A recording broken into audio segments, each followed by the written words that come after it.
Y'all, we're back here. I'm not sure if a commercial's playing yet or not, so we'll give it just a minute as we sent up the signal flare, the dirty turnbuckle, $5 face slap gift tonight.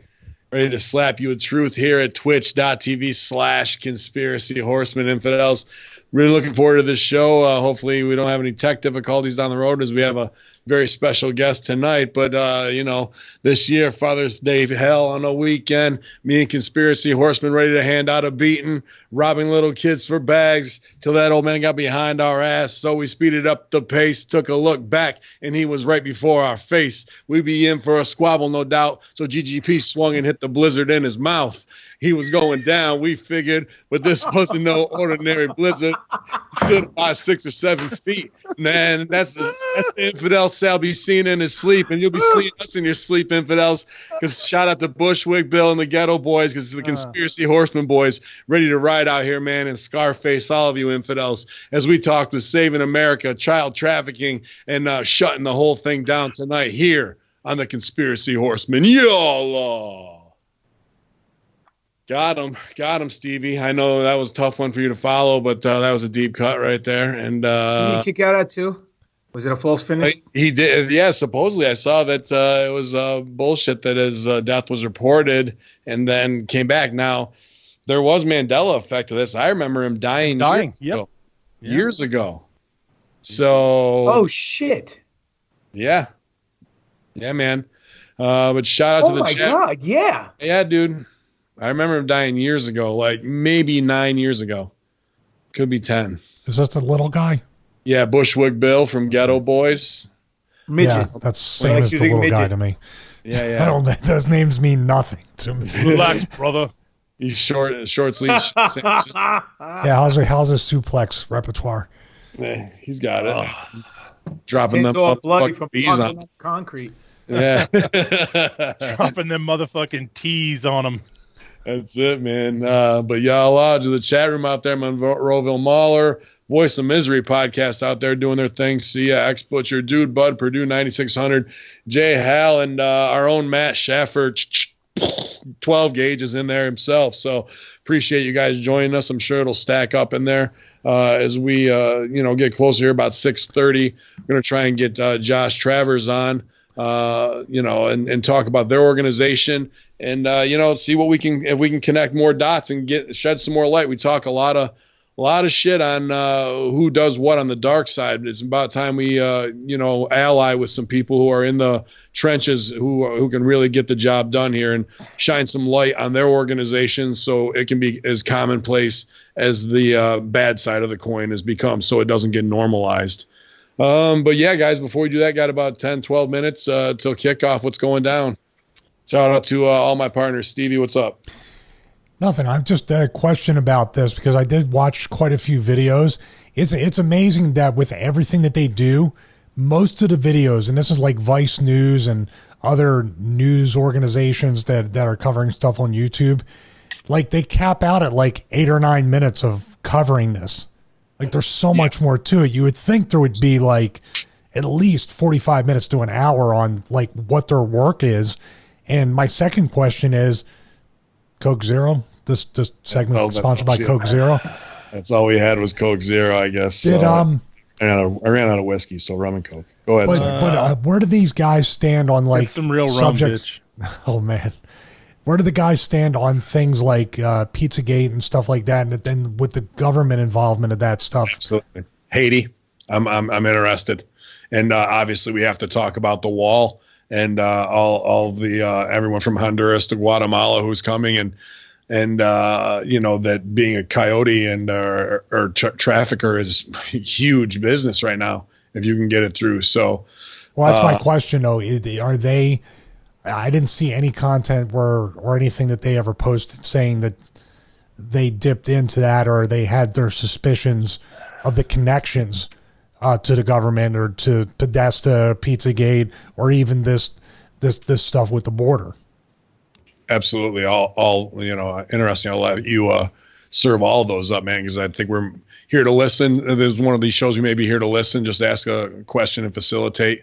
Man, as my Twitch keeps cutting in and out. Some weird shit going on with Twitch for me. I tried to go over to twitch.tv/Hameen Media Group to see the streaming of Stevie Richards. What mode is it they've got in a God mode where he's going to run through everybody in WWE in the new game over there that Matt Schaffer was doing that. But Twitch keeps kicking out and tapping out on me for some reason. But Sally, I know you've had a lot of fans hitting you up lately, doing big things. Lucifer shirts, red hot.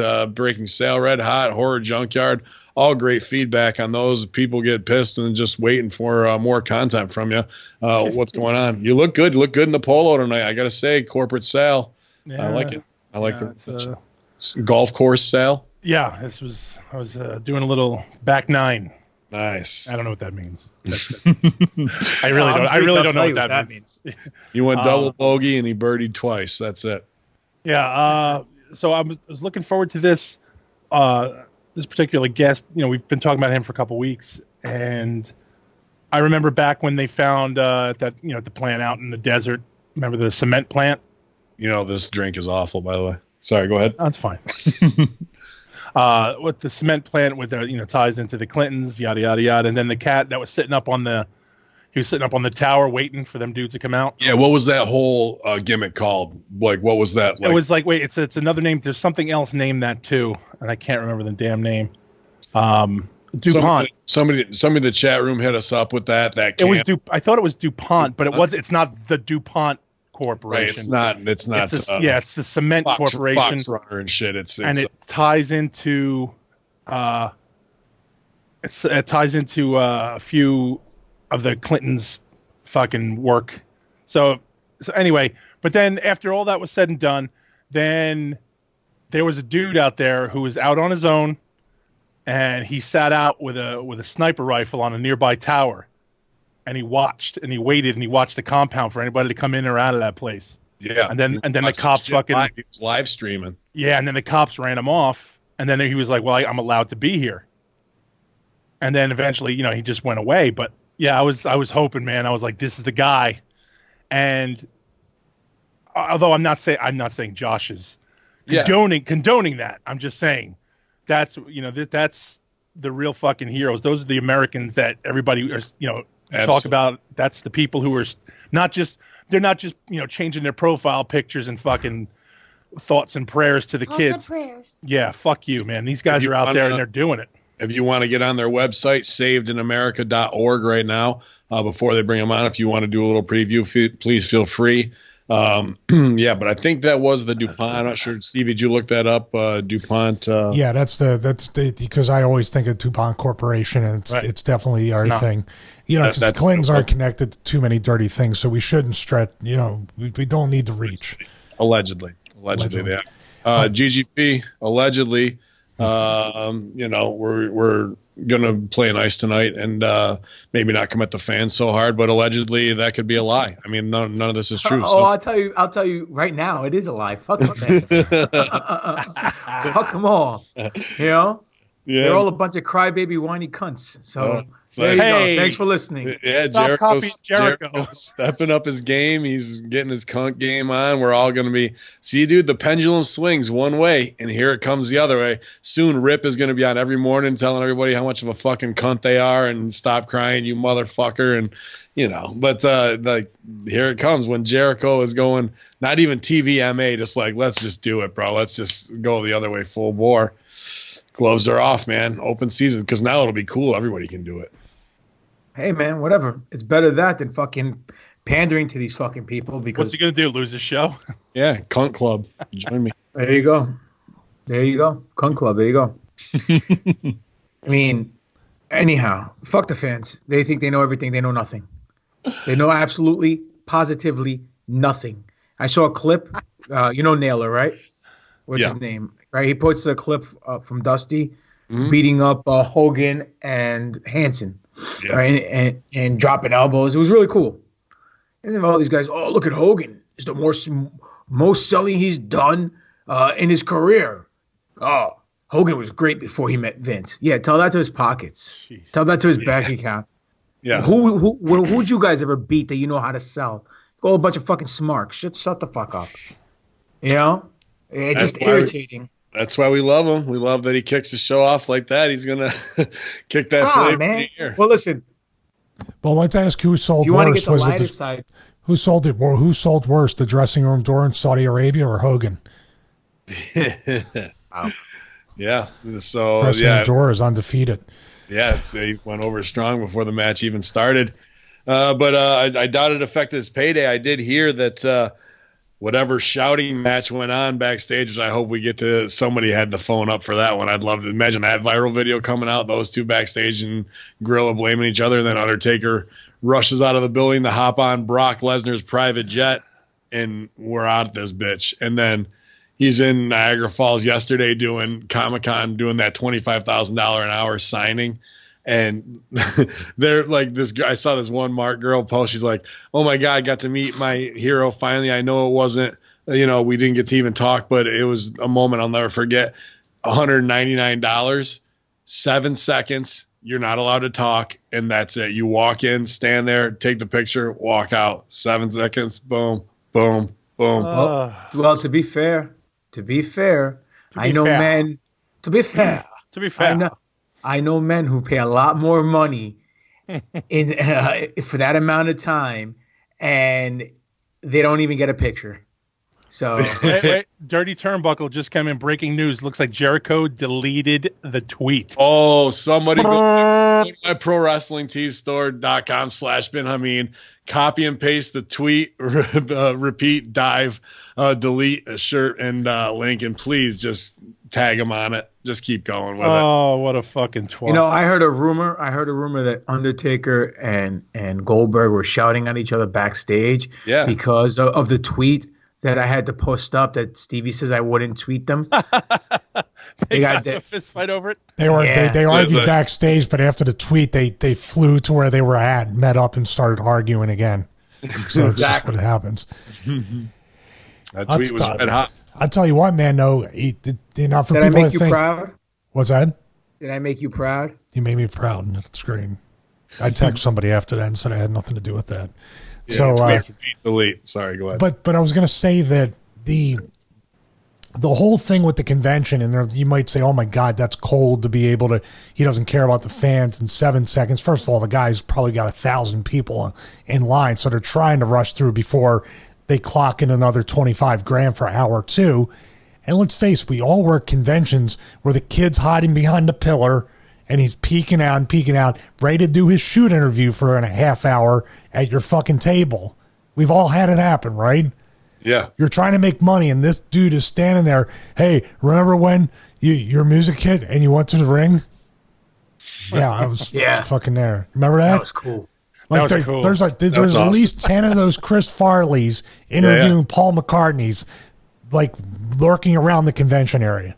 Absolutely. But they don't have their own show, but they think they do, unlike Chris Farley, who's ripping on them. Purdue 9600. Well, he doesn't anymore either. Or do I owe you one? I know you've been a top bitch here. I'm not sure if I promised. I know we owe Geppetto some swag too, man, but I'm not sure what you're asking me in the chat there. But appreciate What did he just ask you? He said he's still waiting on his shirt. Can I buy a face slap for the infidels at Pro Wrestling Tees? So apparently he bought a shirt from one of us and it hasn't shipped yet, is how I'm reading that. But hey, if I got to show up and tie Ryan Bark into the chair again and put the ball gag in his mouth and let Sal do what he wants to him, that's what we're gonna do if we got to sell more shirts. Just finished watching Lethal Weapon. We can go all day. Fuck you at the drive-through. It's Cunt Club 5 Life. That's how we do it out here. So guys, I'm gonna try and do this here. See if we can add on our guest. Whoops, I don't need that pen. You all right, Stevie? That was Sal that coughed. Oh. Yeah, no, I'm sorry. It was me. I was about to. Me too. I might start drinking. Yeah, right. He's got some seltzers, some hard seltzers. He's got some somewhere. I'm calling rum and Zevia. That's what I'm talking about. All right, don't get crazy. Let's do it. Relax. Oh, I want to see drunk Stevie. Oof. Tell me to go back to wrestling full time. You'll get it.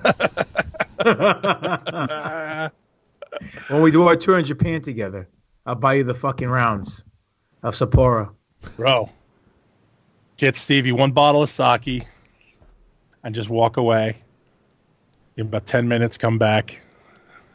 Empty bottle. What was that? Hi, Josh. Hi, how are you? I'm well, man. Ben here, Ben Hameen, along with the rest of the Conspiracy Horsemen.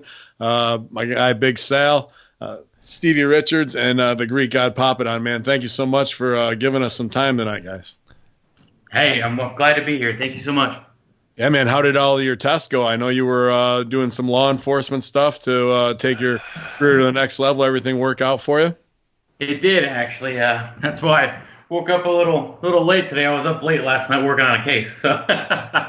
Awesome, man. Well, it gives us faith that, we know there's more guys in the system that are out to do the right thing. And we had seen the story maybe 2 or 3 weeks ago. Saving America, I'm sure, as you knew, got some press, especially with all the trafficking that's been going on. And we want to ask a variety of questions of you and listen and learn tonight. But we've been on so many different fronts, from the Pizzagate, Pettigate stuff all the way through Haiti and, even what's going on at our own border right now. But I just want to let you know you're on with 4 pro wrestlers, and we're not going to try and do anything to hurt your career, but you don't have to pull any punches here, man. This is the locker room, one of the boys. So if we rib around, I just didn't want you to feel uncomfortable out of the gate, man. And we also got the chat room here up, and maybe we'll take some questions from there at the end as well. Oh, that's perfectly fine. I was a college wrestler myself, and Marines and law enforcement. He gets it. Yeah. He gets it. Just looking at savedinamerica.org, pretty much your organization is made up of a lot of ex-military, maybe Iraq, Afghanistan, Desert Storm 1, and retired police and detectives doing it pro bono work, going in and doing investigations, follow-ups, and shutting down the rings that are perpetuating this child trafficking. And even on the main page, it says right there, 199 children saved. And I just want to say bravo and thank you for all that work, man. Hey, it's what we do. We do it for the kids. So. Guys, I'm gonna pass around the horn here. Stevie, you want to ask our first question? Please go ahead, man. Yeah, I was watching a lot of stuff, researching for the show. First, you're going to hear it a million times from the chat room in here. Thank you so much for what you guys do and how you take your own time, especially you just said you're studying all night, working on a case while you're still probably juggling the stuff and the content we're talking about here. So, it's just incredible to have a group of people that are willing to do that. But what I noticed was, the question is, like, it must be frustrating, because one of the things I saw was the woman in Utah who you went and you found the girl that was in the backyard. You happened to kind of see her, and you were able to reunite them, but officially you weren't allowed to go into the residence. You weren't allowed to access or even kind of like check it out to see if she even wanted to come out. And they told you that, from what I can remember, obviously the police have to do their job. You have to let them do their job. You have to stay out of it. You can stay within the scope of what you can do as citizens. But then the police don't have any powers to do anything until actually after the fact. So if they killed the girl, okay, now we can move on this and do something about it. It's got to be incredibly frustrating. It is, and I think that's why that was one of the cases that springboarded, the county supervisors, the sheriff down there, police chief, and the DA to actually work with us to establish new protocols and guidelines, because a lot of times they see a lot of these girls as just like runaways, like they just snuck out the back door, when that's not the case. So they had to establish new protocols, new SOPs, and I think that's part of the biggest thing that we can do at Save in America is partner with all the local law enforcement agencies when we get there, and even some of the federal and state ones. Awesome, thank you. I think I look at it, and so bounty hunters, skip tracers, bail bondsmen, whatever you want to call them, they go and they get their online classes for $40, and then they can go in. They can kick in a church door if they have to. They can go into someone's basement if they feel the guy's in there. But you got guys like you who are now hand-tied by horse shit, and you can't go in. There's somebody, a potential life in danger. And this is not lining your pockets with money. This is saving someone's life. Yet this they're gonna red tape you to death, and they're not gonna let you do what you got to do to get in there. And it's another thing. It just makes you just angry constantly. And it's something we run into a lot. Like how often? And again, I'm not gonna ask you to admit anything, but how often do you find yourself going, this guy needs a fucking beating because he's doing the awful things, and you have to have your friend hold your back. You got to have one of your brothers go, dude, no, relax. It's like, us, the members of the team. You got, like you said earlier, we're all from that that field of you got your teammates next to you. You want to kick in the door, you want to go, and it's just there's that one little microscopic piece of red tape, and it's just that's been, I think, for the guys who are on the ground all the time, some of the psychologically the hardest part. Well, isn't that just the lawyers getting their piece there, where it's old West medieval justice that needs to be dealt out. However, at one time, due process unfortunately became a loophole catch, and that's where you have to take the moral high ground of better them than us. Or we can't lower ourselves to them like they lord that over your head because they could get off. They could get off because of it, because they know the tricks. Before we get into the bigger pictures, which we'd like to hear your opinions on, Sal and I absolutely love Sushi. I'm not sure about the other guys.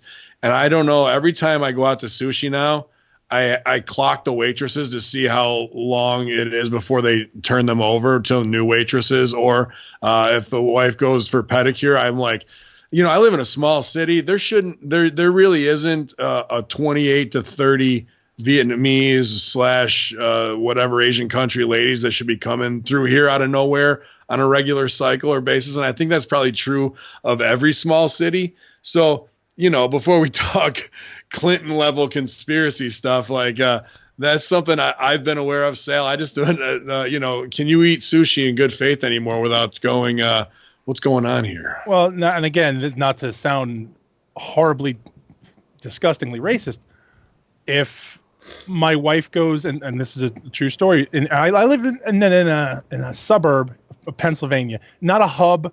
We're not super close to the city, but my wife goes and gets nails done, goes and gets anything particular, and there is a different, there's a different girl who shows up every week with her girl Jane, that's her name, and there's just a different cousin every week.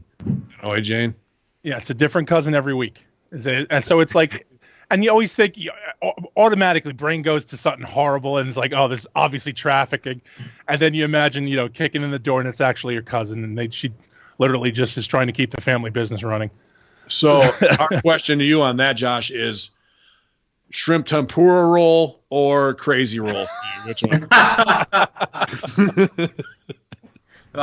I like everything hot and fried.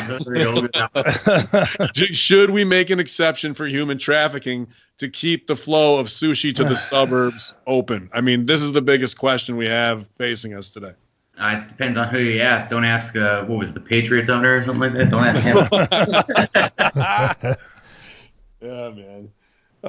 But that's just, my point is, guys, and in the chat room and anybody listening at hackerhameen.podbean.com or Russo brand, it might seem something dark and underground, but really it's that close to you in your community as that. I saw those girls the other day coming out of an apartment complex in a line like ants, marching towards their job where they'll go do 12 hours and then go back to an apartment where no one talks to them, and they're probably jammed in a 2-bedroom apartment, 9 of them, I bet.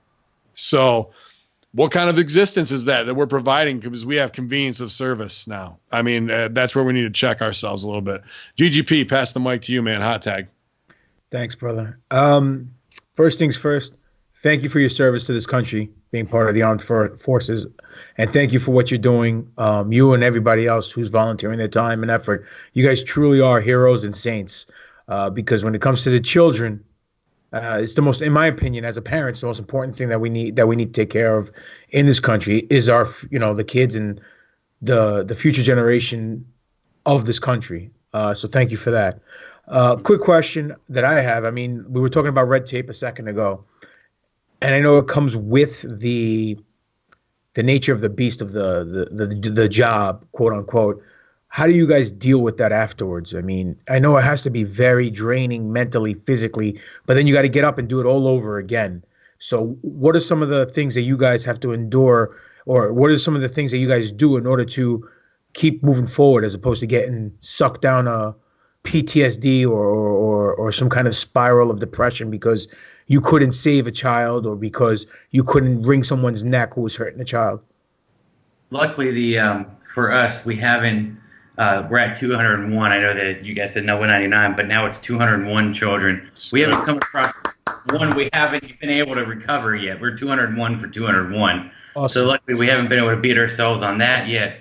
But I think a lot of times it's human nature. You see something that's horrible, you just want to grab them, just beat them down. I think, how we deal with it is we know that, there's a bigger picture. Out there, you might want to grab him, you might want to beat him up right there, but if you hand him off to law enforcement, you might pay for a lifetime. He might pay for 10 years. You might pay for 15 years.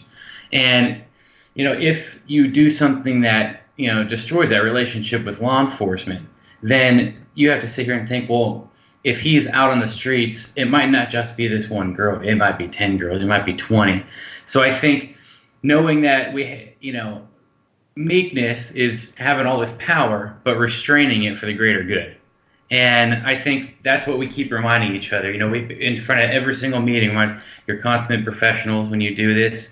There is a protocol to doing things, and that's how we're actually going to save these girls now and into the future. We're going to get these guys off the streets as well. We're not just going to rescue them. We're also going to give the intel to law enforcement to take them down. So don't go off the rails. Stick with the plan. I got a quick question to follow up on that. Are you guys able to defend yourselves in a life or death situation if one potentially came up? Are the SOPs there to protect your rights and also protect, your livelihood and your homes and your property too, against lawsuits or any kind of criminal charges? Yes, actually, that's I think the very unique thing about how Saved in America was set up. Saved in America started, of course, on the West Coast, and we actually moved it. I'm actually starting I just became the director of operations, Saved in America, DC, Maryland, Virginia on this side. But what we do is every single one of us is called a certified missing exploited child investigator. There's a test, there's a course, a book, you have to read it and score on a test. You have to get a 36 out of 40, an A on this test. And I wrote the test and I got a 38. So it's not, but using that, you also then have to go and have to be able to get a gun permit. So in California, that's really hard to do, but you get the gun permit as a licensed investigator. And then on top of that, every single one of us is insured with a $1 million a person bond. So A, we have the firearm to protect ourselves, and B, if somebody wants to sue us for using that or defending ourselves, so on and so forth, we have the insurance policy to back it and, to help us moving forward. And we require that from every single person that's part of the organization, Saved in America. All right, quick follow-up to that. One, Ben, you'll appreciate it. Who's carrying the heaviest hardware? Well, obviously me. I mean, left. Tremendous. That Stevie Richards Fitness is working out for him over there. He's looking good. I would say probably, if I don't know. So my father Joseph, he is actually, he's the director, top of the food chain. He drives this giant Hummer H2 with his big old wheels on it, and the license plate says GODTANK. And inside the car, he's probably got like 10 or 15 guns. So he probably wins in the fire department. Sweet. I really hope you guys roll up with speakers on the outside playing the A-Team theme from now on, wherever you go. I think we just got a new command center, and we have speakers on the outside. So I'll let them know. Maybe we need to start rolling up. I think so, man. That's straight intimidation right there. That'll get them running before anything else. They wouldn't even pick up a weapon. I know I wouldn't if that was coming through the door. We, like I said, we've covered a lot, especially the Clinton kill list. That's been so salacious, and 12 bodyguards showed up dead. a former Arizona senator this past week rolled in a carpet shot and had the murder rate is increasing and just at such a rapid rate. That seems like where we want to look, the Haiti, money laundering and wherever Red Cross to follow the money. That's a big thing that we look at. But where should we be shining a light right now? Is it the MS-13 gang that is being rounded up in certain parts, especially New York, Long Island area? Or is it, cartel activity at the border? Or is it another independent source? And to say this tied to our own government in some black ops to some degree. The way we put it is, you show me a gang member, I'll show you a pimp. You show me a drug dealer, I'll show you a pimp. You show me anybody who wants to cross in that path, and they eventually, if they stay in it long enough, will come across this because, and I hate to use this term, but they see these girls as a commodity, not a human being. So I could introduce you to some wrestling promoters too, if you want. Yeah. The biggest thing that I say is, I'm here in Charlottesville, Virginia. This historical, nice place. You walk around, and you see all this stuff. I could take you down a couple neighborhoods, and I can show you. Yep, it's a gang member. Those are the girls that he's pimping. They are definitely underage. But in that line of work, you have to have the right protocol. But I can show you, like I said, show me a gang member, I'll show you a pimp. Doesn't matter who they are. And it's the weirdest thing. In the past, you've always heard, gang wars, turf wars, all that kind of stuff. And it's the saddest and most terrible thing to say, but there is one thing that they will band together on, and that is shipping a girl across the country to sell. And they almost have the lobbyists to do it now, because I was just in New York City this week, and I saw on headlines that they may, like Vegas, make sex work legal with permits. So GGP, he's going to have two jobs now. He's going to be out there days doing mortgages, gigolo at night. GGP, what energy drink are you going to take to stay up with all this extra work? Well, just like every other Greek in New York, I'll be drinking a bunch of frappe, smoking some cigarettes, hitting everybody with the excessive gyro meat and extra white sauce for everybody. There it is, man. So come on, get the real halal down there. He's got extra meat on your falafel, ladies. Save us, Stevie. Go ahead. The timing was impeccable on that one. We just had the Super Bowl here in Atlanta, Georgia, and I couldn't believe all the local and also national news that came out talking about how much human trafficking comes through Atlanta, Georgia. As a matter of fact, Super Bowl week, I had flown out and flown back from a show, and it was on the shuttle train going to baggage claim, talking about how if you see something like this, tell somebody. So it wasn't even the TSA thing. It was like, if you see somebody getting human trafficked or a woman getting kidnapped, this is what you need to do. It was disturbing to the point where, like, what's that? They did it for the 96 Olympics too, right? Where you sent that story around where they brought them all in because they needed to finish. So they brought a bunch of illegals from Mexico over to do that. Then they let them stay because they didn't care after that once they got their whatever track built.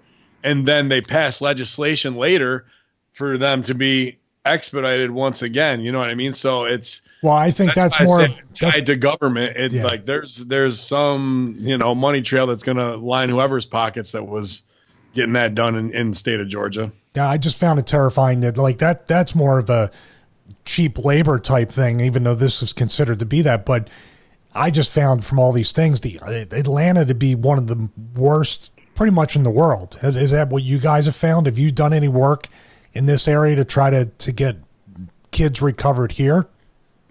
Actually, yeah, it's kind of funny that you mentioned that because we're part of the Human Trafficking Information Exchange Committee with the Department of Homeland Security through one of their offices for human smuggling.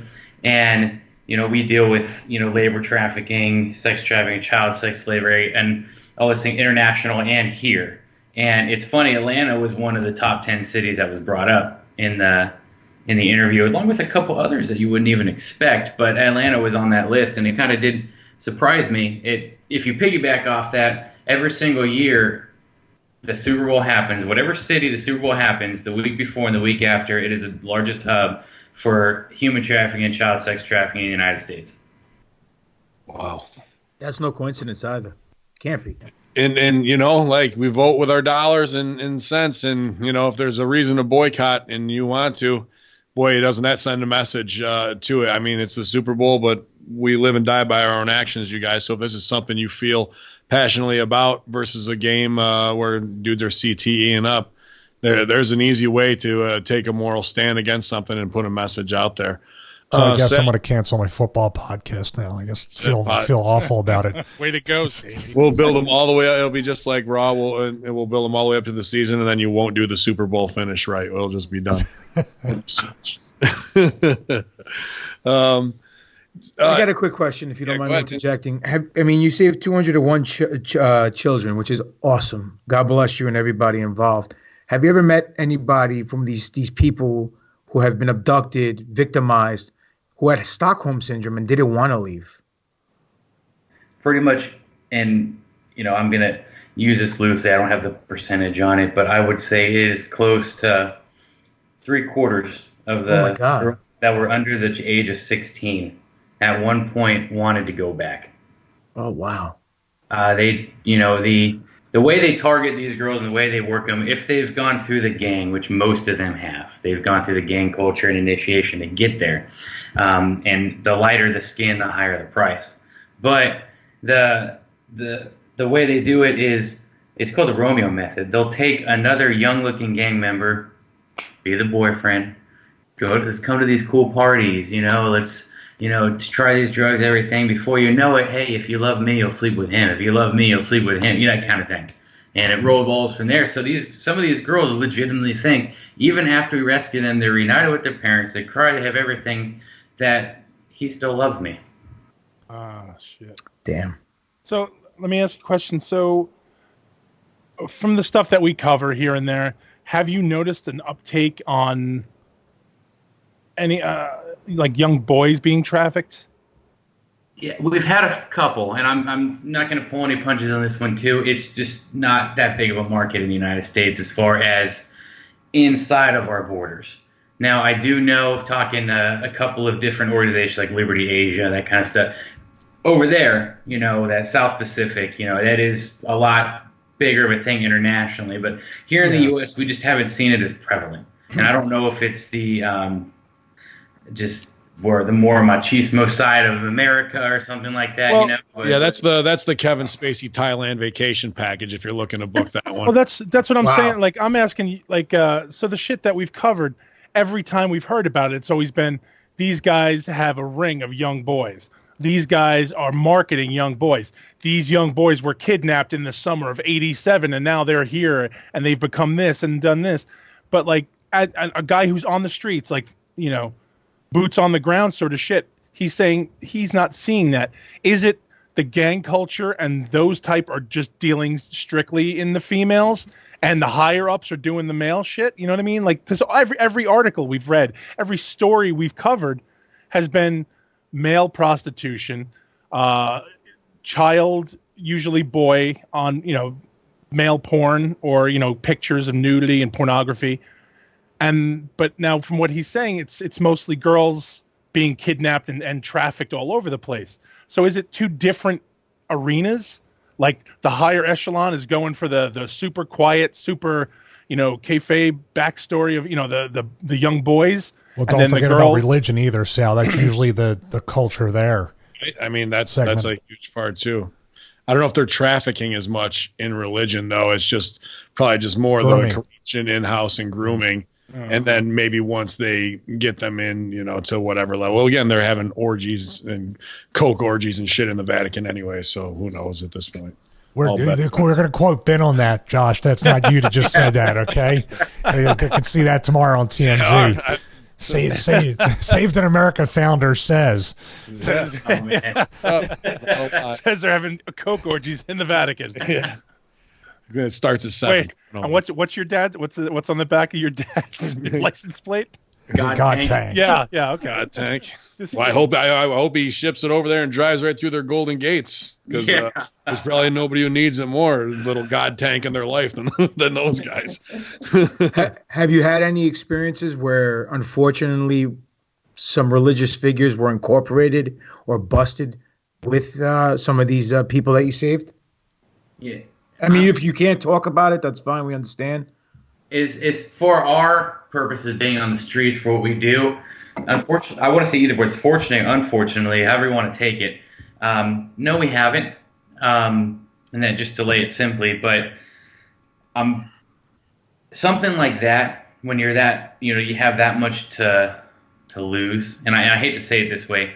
A lot of these pimps that we deal with and stuff, they're already there. They don't have a lot to lose as far as respect or anything like that to the regular world, the regular society. I think a lot of times, and they're not even that good at hiding. And that's the, I'm not trying to make light of it, but the funny thing is a lot of these pimps and stuff on the street level, they're just not good at hiding anything. I mean, they're not trying to, right? Well, they don't need to, because there's really no expediency. Granted, the reason why I think we haven't found any high clergy, high-end politicians, that kind of stuff, is just because they hide it better. They take the time to hide it. They like their secret red room in the back of their house where they bring people around the back in the basement, What we've heard is more of, hey, we're going back where the pipe organ is and press you up against the wall. It's 12 years old and force you to do something, So that's not necessarily as trafficking as it is a mind control and molestation within whatever it is, but there's no repercussions. They're stripped of whatever locally. I mean, what was in Philly? I think 152 cases. Yeah, now they're getting reparations. Yeah. Yeah, by the way, the Mother of Divine Grace Italian Festival is this weekend, so catch it in Port Richmond and Philadelphia. So what is really happening? Those guys aren't defrocked; they're shipped off to a private place just to be kept silent. And now we're on 600-700 of them. I wanted to get your opinion on the Nexus cult. Some celebrity tied to it, and then female trafficking seeming of high sex cult level, but then again they're whoring them out to as high price hookers as well, with ties to Hollywood, and we've seen obviously Hollywood crumble in the last year or two with allegations all around. So I think more and more. And then the other thing that really gets us hot, and I wanted your opinion on, is the Anthony Weiner laptop, and why is there nothing coming out about this, where the small bits that we've heard directly relate to child trafficking, pornography, and things along those lines. You threw some good stuff at me here. All right. I'm sitting here like, oh man, I should have researched this before. No, that's fine. I can click on my feet. Well, you know what it is though, Josh, that the patterns of these people, no matter whether they're gang members, politicians, these sex cults, or anything like that, I'm sure the patterns are the same exact grooming process, and also never really seems to end well for the victims one way or the other. One thing you can say about pimps, they're comfortable with their place at the lowest end of society. These other people are doing it covertly as high moral figures and elected officials. They're big fish in the small pond. They, like he said, they don't have to hide. Everybody knows they're the pimp. Everybody knows they're the guy for that block. They're the dude in charge of, this street to this street. So boom, done. They don't have to hide it, because everybody's got their back. They got people watching. It's not the same thing as, like I said, like we were talking, the high end stuff where they have to keep that quiet because they need the anonymity in order to keep operating. Yeah, and like you said, like you guys mentioned earlier, like it's literally the same idea, the same, for lack of a better term, recruiting tactics. The same kind of thing. It's just on two different ends of the spectrum. Just because you're behind a closed door doesn't mean you use the same technique that you would if you're out in the open. It's the same thing. It's just maybe one has a veil in front of it. In that veil, money. Right.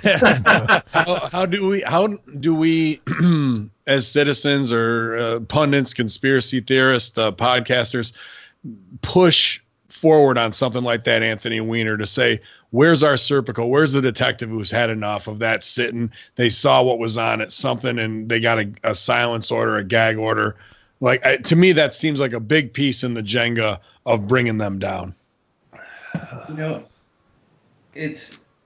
I would say when you're working with something that big, especially from where we are on this level, it's something that has to start locally first and move its way up. You can't just shoot straight for the top and go there. But say, for example, locally, you need local change to come from that, and that's the biggest thing we ran into. I'm not going to name names of where it's at or anything, but in California we came across, except for the state, there's a whole lot of counties. So in California we came across an area that, for lack of a better term, didn't want Saved in America there, and actually were giving us a hard time, giving us a hard rep. And of course, your first thought is, why? Like, why would you not want, a non-government organization is not charging anybody a dime, not charging the parents a dime, not charging for anything to come rescue children in there. And you know what it came down to?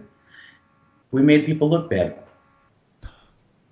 That's, without, nobody had to say that, but you realize at the end of the day, because you're looking at the numbers, you're saying, okay, it takes us an average of $5,000 in donation money to rescue one child. And of course, that number's slowly going down the longer it is, but at about that time it was about $5,000. And it took about 24 to 40 man hours to do it. On the other hand, a task force in that same region, it cost them $60,000 just in hourly wages to get one, and in $60,000 we would get at least 12.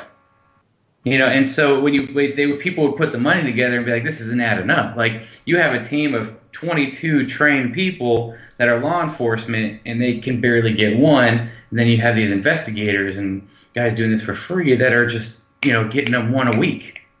Right.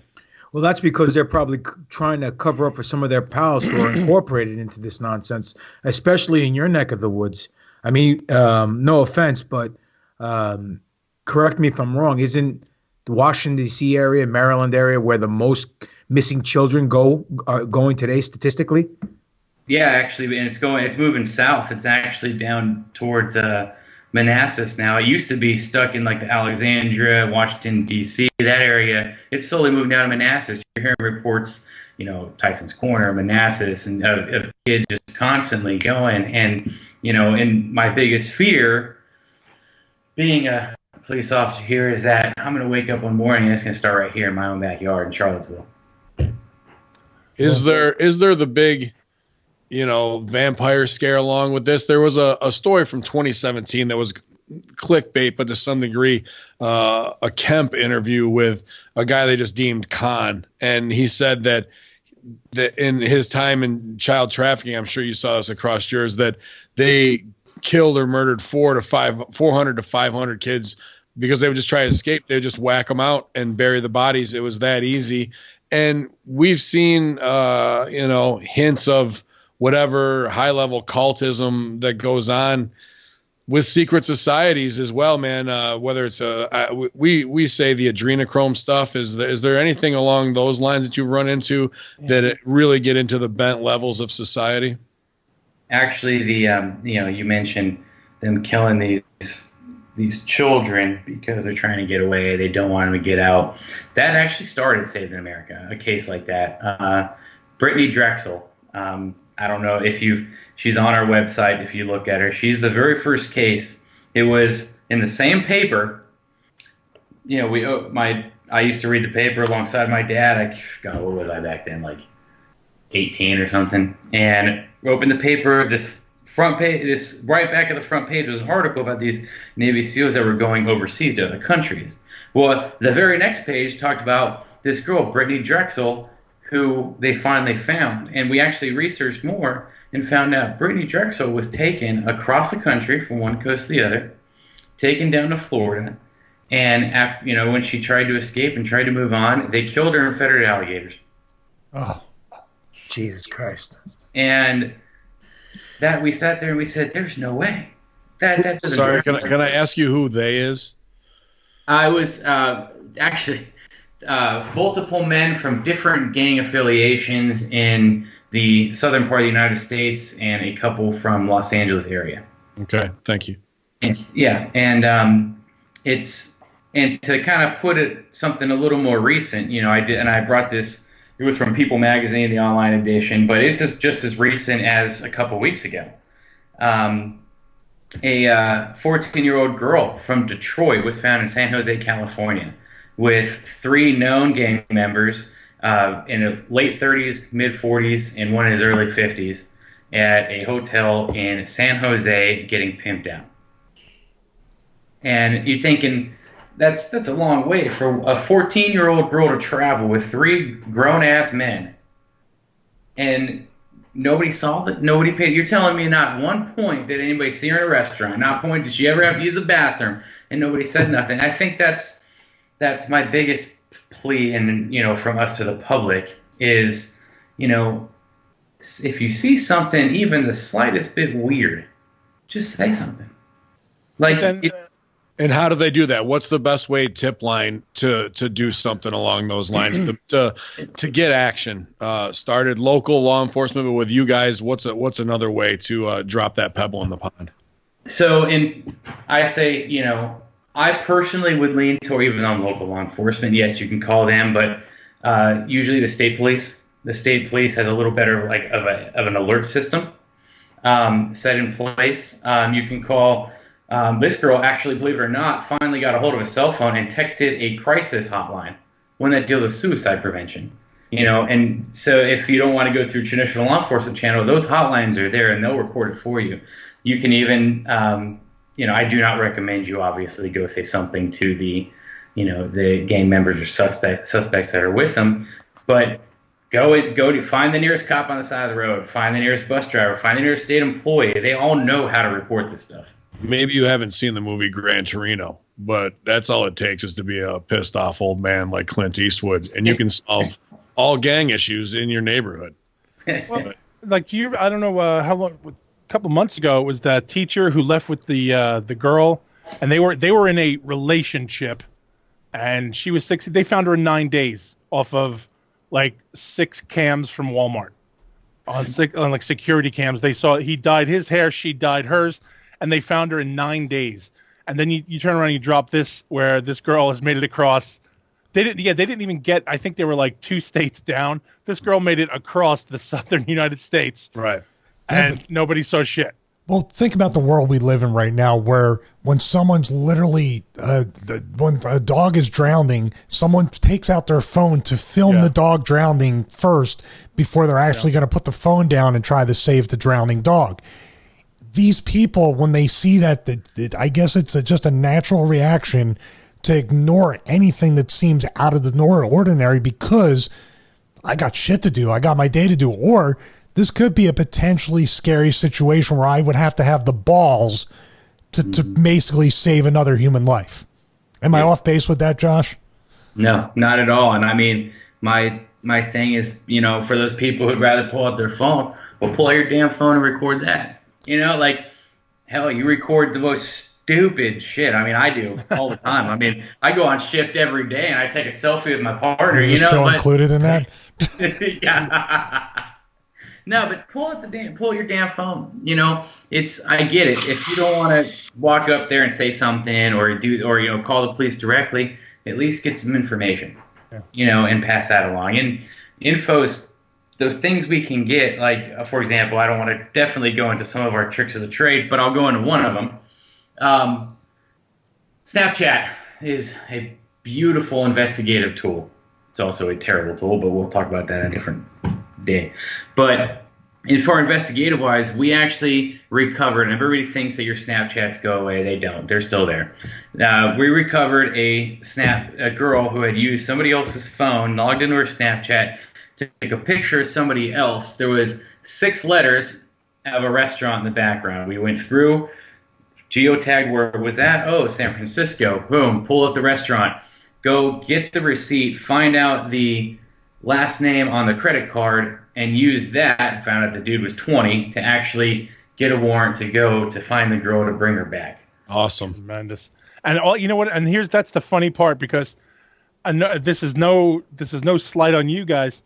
Somebody said, I'm going to do this today. Today I'm going to call the credit card company and look this shit up.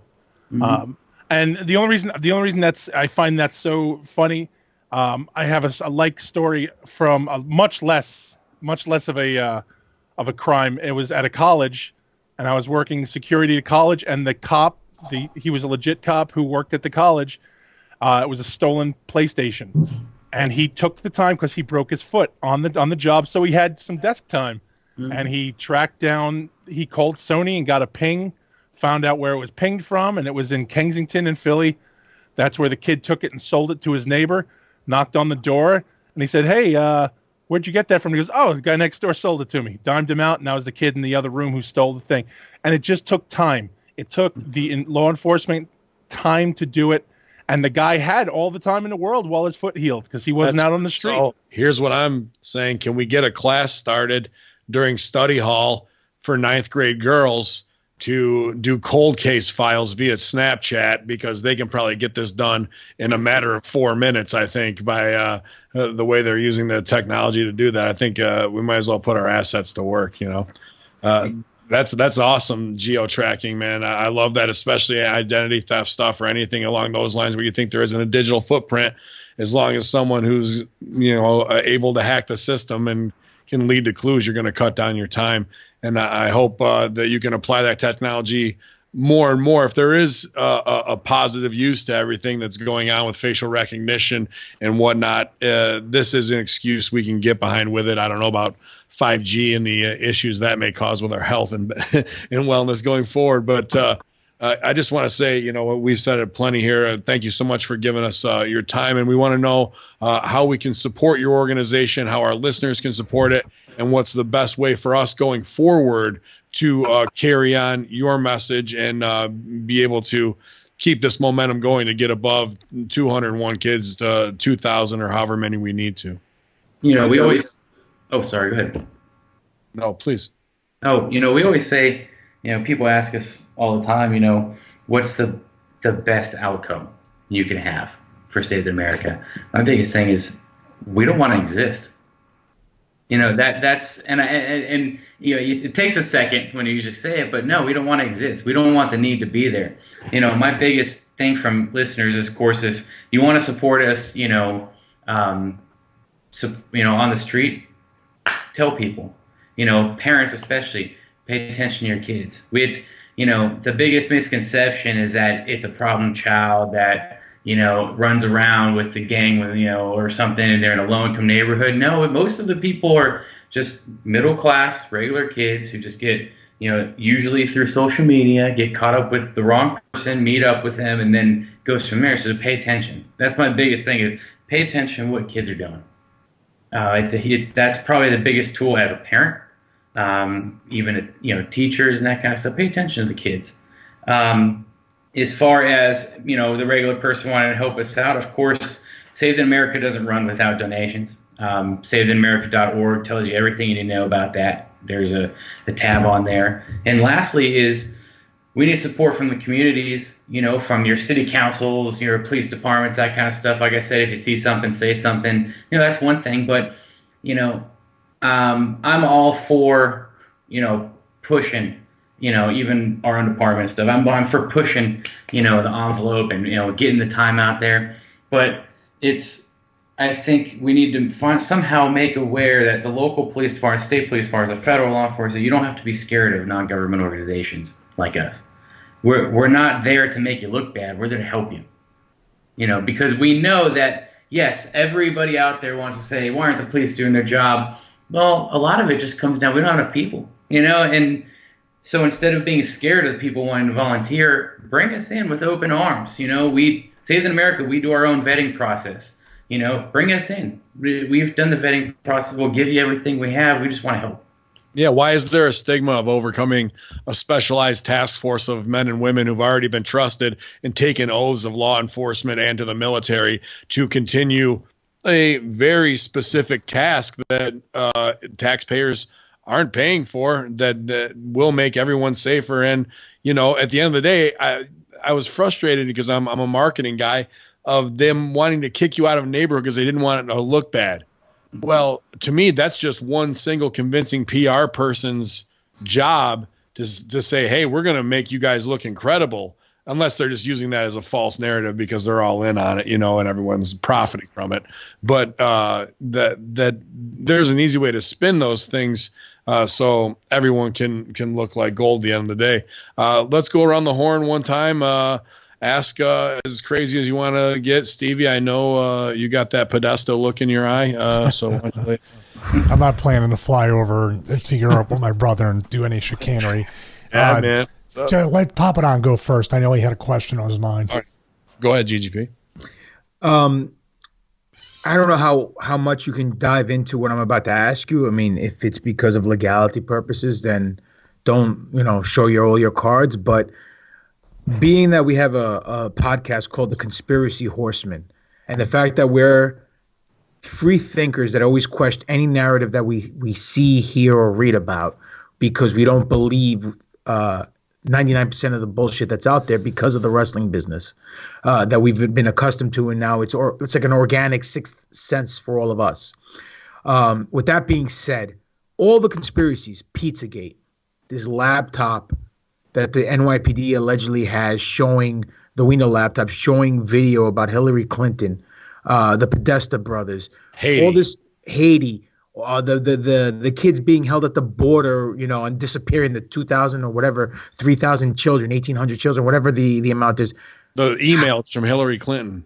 How much of that is not conspiracy, but being you guys are on the pulse of everything, how much of that is actually factual? Again, if you can't comment because of legality purposes, you don't have to. Last thing we want to do is become a liability to such a good cause. But because you guys have your thumb on the pulse, and because you guys know what's going on, you probably are, more privy to information that we don't have access to. So, the most I can comment, coming from a Saved in America side, is, most of any sort of anything you'd call a conspiracy has to do with two things.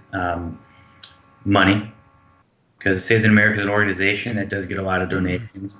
So money from other organization, that conspiracy, like maybe that organization is tied to this candidate who's running for this office somewhere, so they want to put us down in some other area for their own personal gain.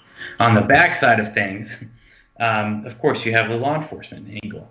And I'll throw it out there. Is that Saved in America started, and everybody who's involved, I would say everybody, I would say 90% of everybody who's involved is, a faith-based, from a Christian background. That's how everything started. So a lot of times people find out that Saved in America started as that, and now they want anything to do with it. They just, it's just, a bunch of religious nuts going down kicking on doors. And it's like, well, no, that just happens to be who we are outside of here, but this is who we are here. We're, here to help. And the biggest conspiracy is that, like I said, people think that we don't want to help. Now, personally, if you want to ask Josh Travers, just the dude walking down the street somewhere, I think that from my time in investigations in California, from my time with Saved in America, I think that there is a lot more connected to these gang-ridden, pimp-ridden neighborhoods, and I would say at minimum state-level politicians than people want to realize. There's that joke that I tell my friends. I would tell my buddies in the Marine Corps all the time, and they'd be like, "Man, you're going out party. How do you stay awake?" I was like, "Well, dude, I just need to drink a lot, crash some cars, cheat on my wife, and snort some coke, and I can be a senator." That's the. You can, Mr. Kennedy, right? It's not, but it's not that far from the truth, and that's me. Just all the listeners out there, it's just me, Josh Travers, just normal dude walking on the street. No affiliation to anybody. Oh. Right. Yeah. Gotcha. But that was a really good question, and hopefully one day, like you said, when it, I hope it doesn't get there, but if we ever get to the thousands, and Saved America becomes a household term, involved with this, maybe there'll be a platform to actually uncover some of that higher level conspiracies. Yeah, I mean, because it can be. I mean, your suspicions and our suspicions, I would guess, is this is epidemic, pandemic levels of worldwide stuff. When you start looking at that and you start going down that rabbit hole, it can freeze you to not to save the 201 kids that you've saved, because you're like looking now at tens of thousands, if not across the world, hundreds of thousands of children. You know what I mean? You got to start where you guys are at now, so it's understandable. We sometimes, it gets away from us where we're holy shit, this is worldwide stuff. Where do we even start? So, well, I appreciate your honest answer as a guy walking down the street. Yeah. as just another goof in the locker room. How's that? Right, exactly. Let's marginalize us before they do it. Sal, what are you feeling? What are you thinking right now, man? So my question, okay, and again, I'm going to preempt it with what GGP said. If you can't answer it just because, basically don't want the magician to show the trick. So I call somebody in your group and I say, look, I think there's a kid here. What am I looking at? Like, you have to go through protocols, obviously. You have to vet out and make sure, somebody's not calling in to swat someone, or, I want you to bust up this guy's business who's a pain in my ass. So I tell you, he's got 14 Chinese kids in his basement making bands. So you just show up and then, you start kicking doors and everything else. So how long, like, what's the average turnover time, normal person? Well, okay. So that's, believe it or not, it sounds like a simple question. It's not. So I'm going to make it as simple as I can for time's sake. Saved in America operates on 3 different levels. We have that where somebody gives us, hey, this is going on here. So, of course, from that moment, we're going to do a research. We, via social media, we'll try to say, hey, well, do you at least have a name for us? We can start there. Go that way. And through that, we'll find the kid's name, then we'll find a parent, then we'll contact the parent if this is going on, get a power of attorney for the child. That way we can act as the parent on the behalf, work with the local law enforcement. I have to say this from the state of New York standpoint. We don't kick indoors. Fair enough. That's a law enforcement's job. He hits it with the flying shoulder tackle or the cartwheel back elbow. Now, let me ask a question.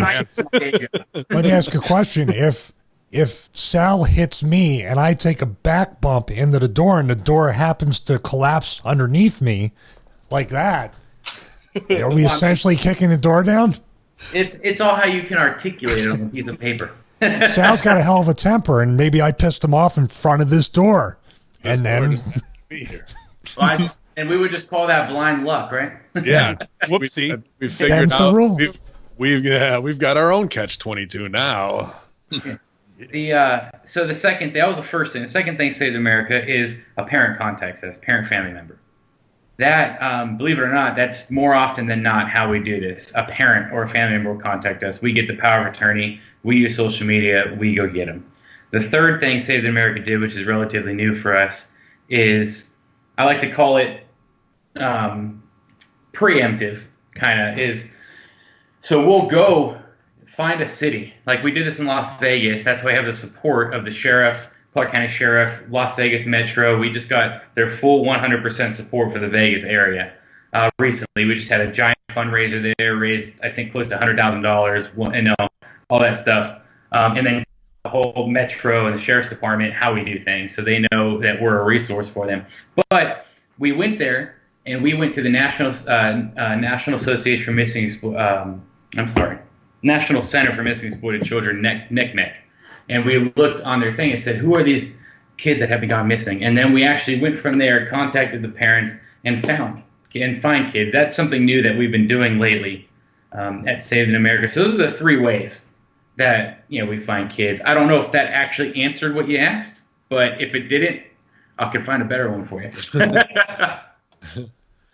No, I think, as much as we want to do to be able to let people know instead of just – because we get a lot of, fans of ours sending us links. They're definitely our first resource in scrubbing the internet and seeing things where we do. And then usually 2 weeks later, as I'm sure if you've seen the link 80 times, you're like, all right, I've seen it. But at least people are seeing things. So if you can hashtag that stuff, even Saved in America – that's going to add it to a conversation, you guys. It's going to, when people look it up, that's going to create momentum. So I'm really pumped to see, as a marketing and social media guy, how you're weaponizing social media in such a great way to further the cause. And that takes little to no effort at all for our listeners to do that, you guys. So even if it's cute, I mean, I don't know if they want to get bombarded with QAnon stuff or not, but as all that is in the mix there, it's about having allies, even if it's people who might have a more Christian value than you, might not be in the conspiracy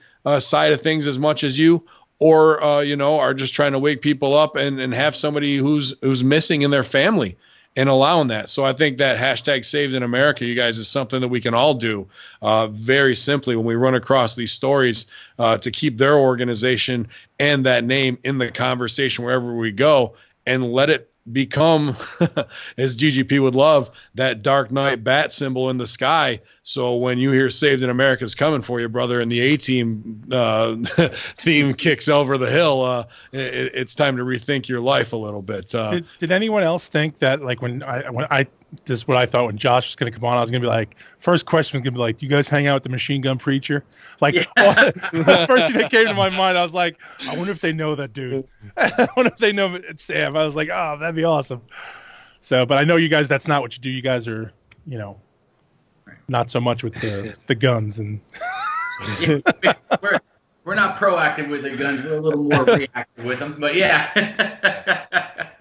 Well, we appreciate your time, man, and joining us here on the Conspiracy Horsemen. I'm telling you right now, from Hameen Media Group and Conspiracy Horsemen, we'll be making a donation in the next 24 hours at savedinamerica.org, because there's nothing more we'd love to have our fan base's money going towards, even though we have a camera fund to shoot pictures of the moon. I think this is just a little bit more important right now. And to say thank you for everything you guys are doing, volunteering your time, and please let anyone else in your organization and the God Tank squad know that we appreciate you guys coming on our show. One more question. It's not actually a question, it's a request.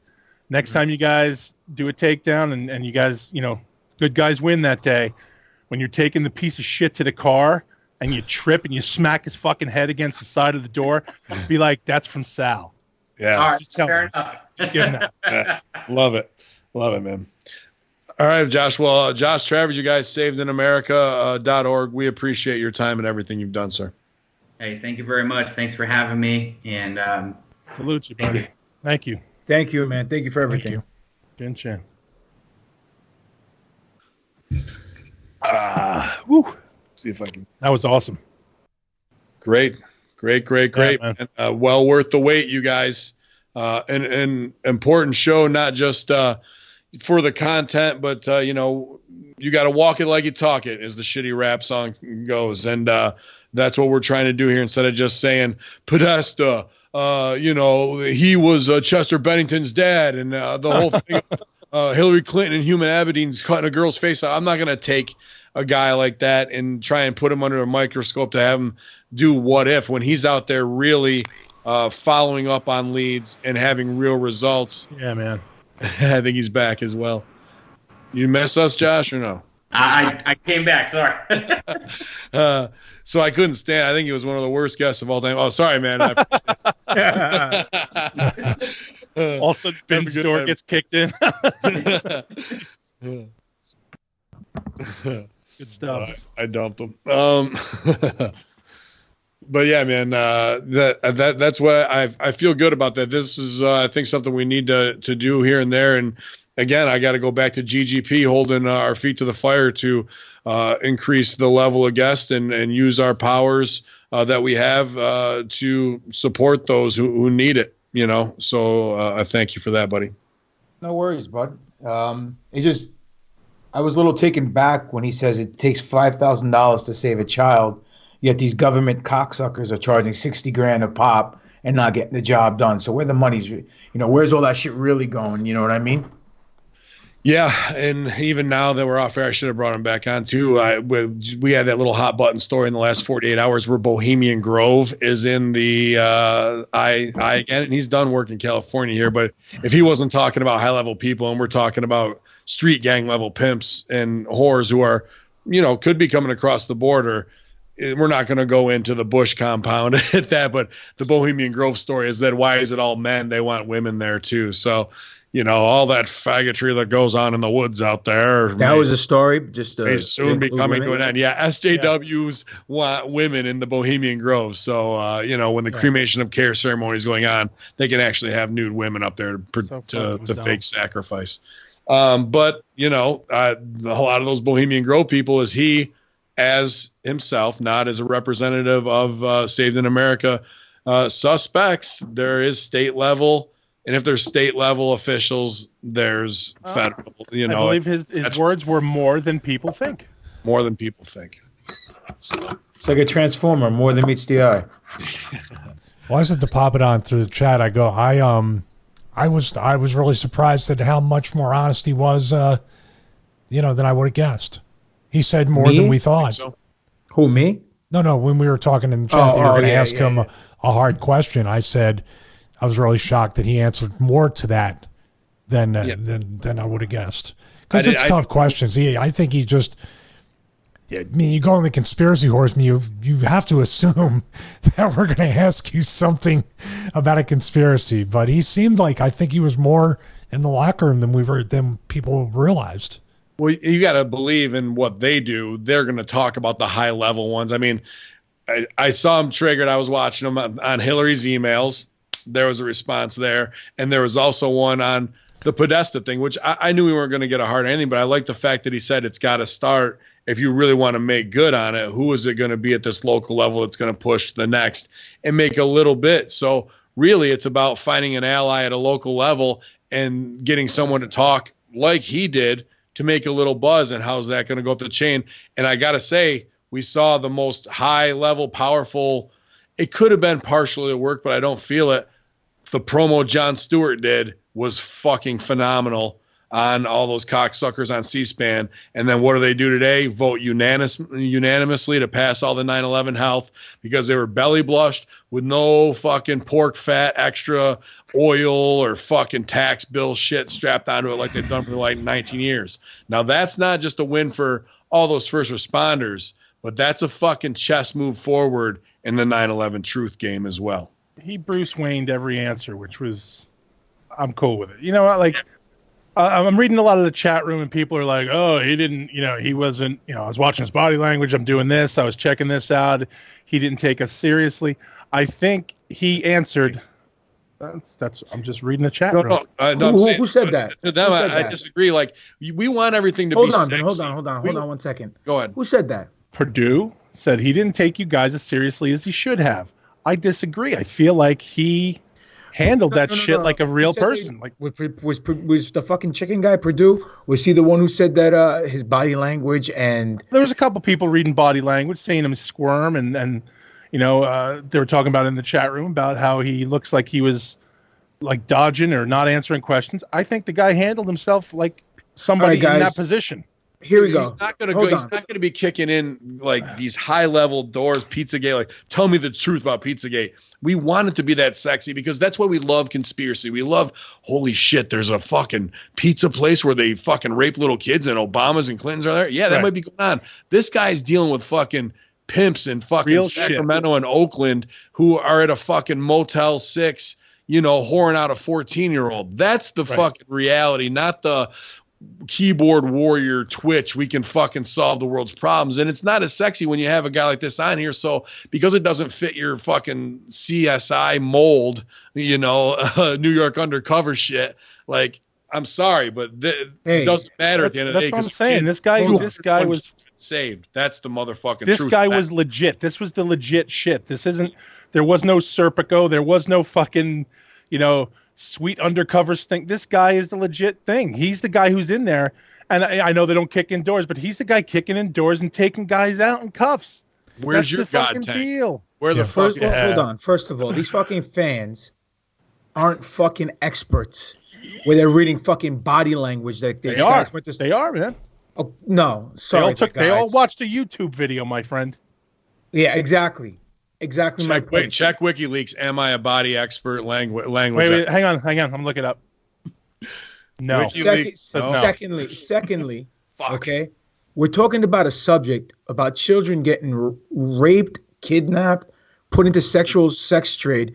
You want him to be fucking comfortable talking about that? What if his position was comfortability? What does that say about him? So use your fucking noodles, all of you guys out there, seriously. And the things that he Sal used to sell a comfortability wheelchair at his place. I had a comfortability adjustment. And lastly, we bring him on to make the show better, to bring some awareness to such a fucked up scenario. And instead of saying thank you, you guys are fucking complaining. How fucking dare you? Number one. And number two, let's look at it like this. Clinton, Podesta, fucking Hillary laptop, all this shit that we mentioned, that's like the Avengers. Him and his boys, they're like the Netflix Marvel shows. They're on the ground. They're the fucking the guys in the trenches taking care of all the fucking low level shit. I think my first name is Steven. That's what he's handling. You know what I'm saying? None of this nonsense that we see online that may be true, may not be true. We try to get some answers out of him. He can't answer it. So what he tells us? He talked to us very vaguely, very generally, but he spoke to us. And he brought awareness to such a fucking fucked up scenario. Instead of saying, hey, guys, thanks for the opportunity. I didn't know about this. $5,000 to save a kid? Here's $50. Here's $1. Maybe that'll help. And little Johnny from across the street can They don't charge the parents shit. No. Not here's the deal. His reaction when I heard it's not coming from a place of somebody trying to hide something on a higher level. No. This is somebody who is bothered by it. When you see him maybe moving or squirming or doing whatever, it's like, man, he's sick motherfucker. Like, yeah, he fucking has an idea. And obviously as an investigator, he can't just come out and say, if he starts pinning the red string to the caulkboard, it's going to hurt his cause. And that's, number one. Yes. Yeah. And it's uncomfortable in a way because he is a little, he's down with it. Like I said, he was coming on Conspiracy Horsemen. And also, he was asked these questions, and we didn't prep him or give him a list of questions.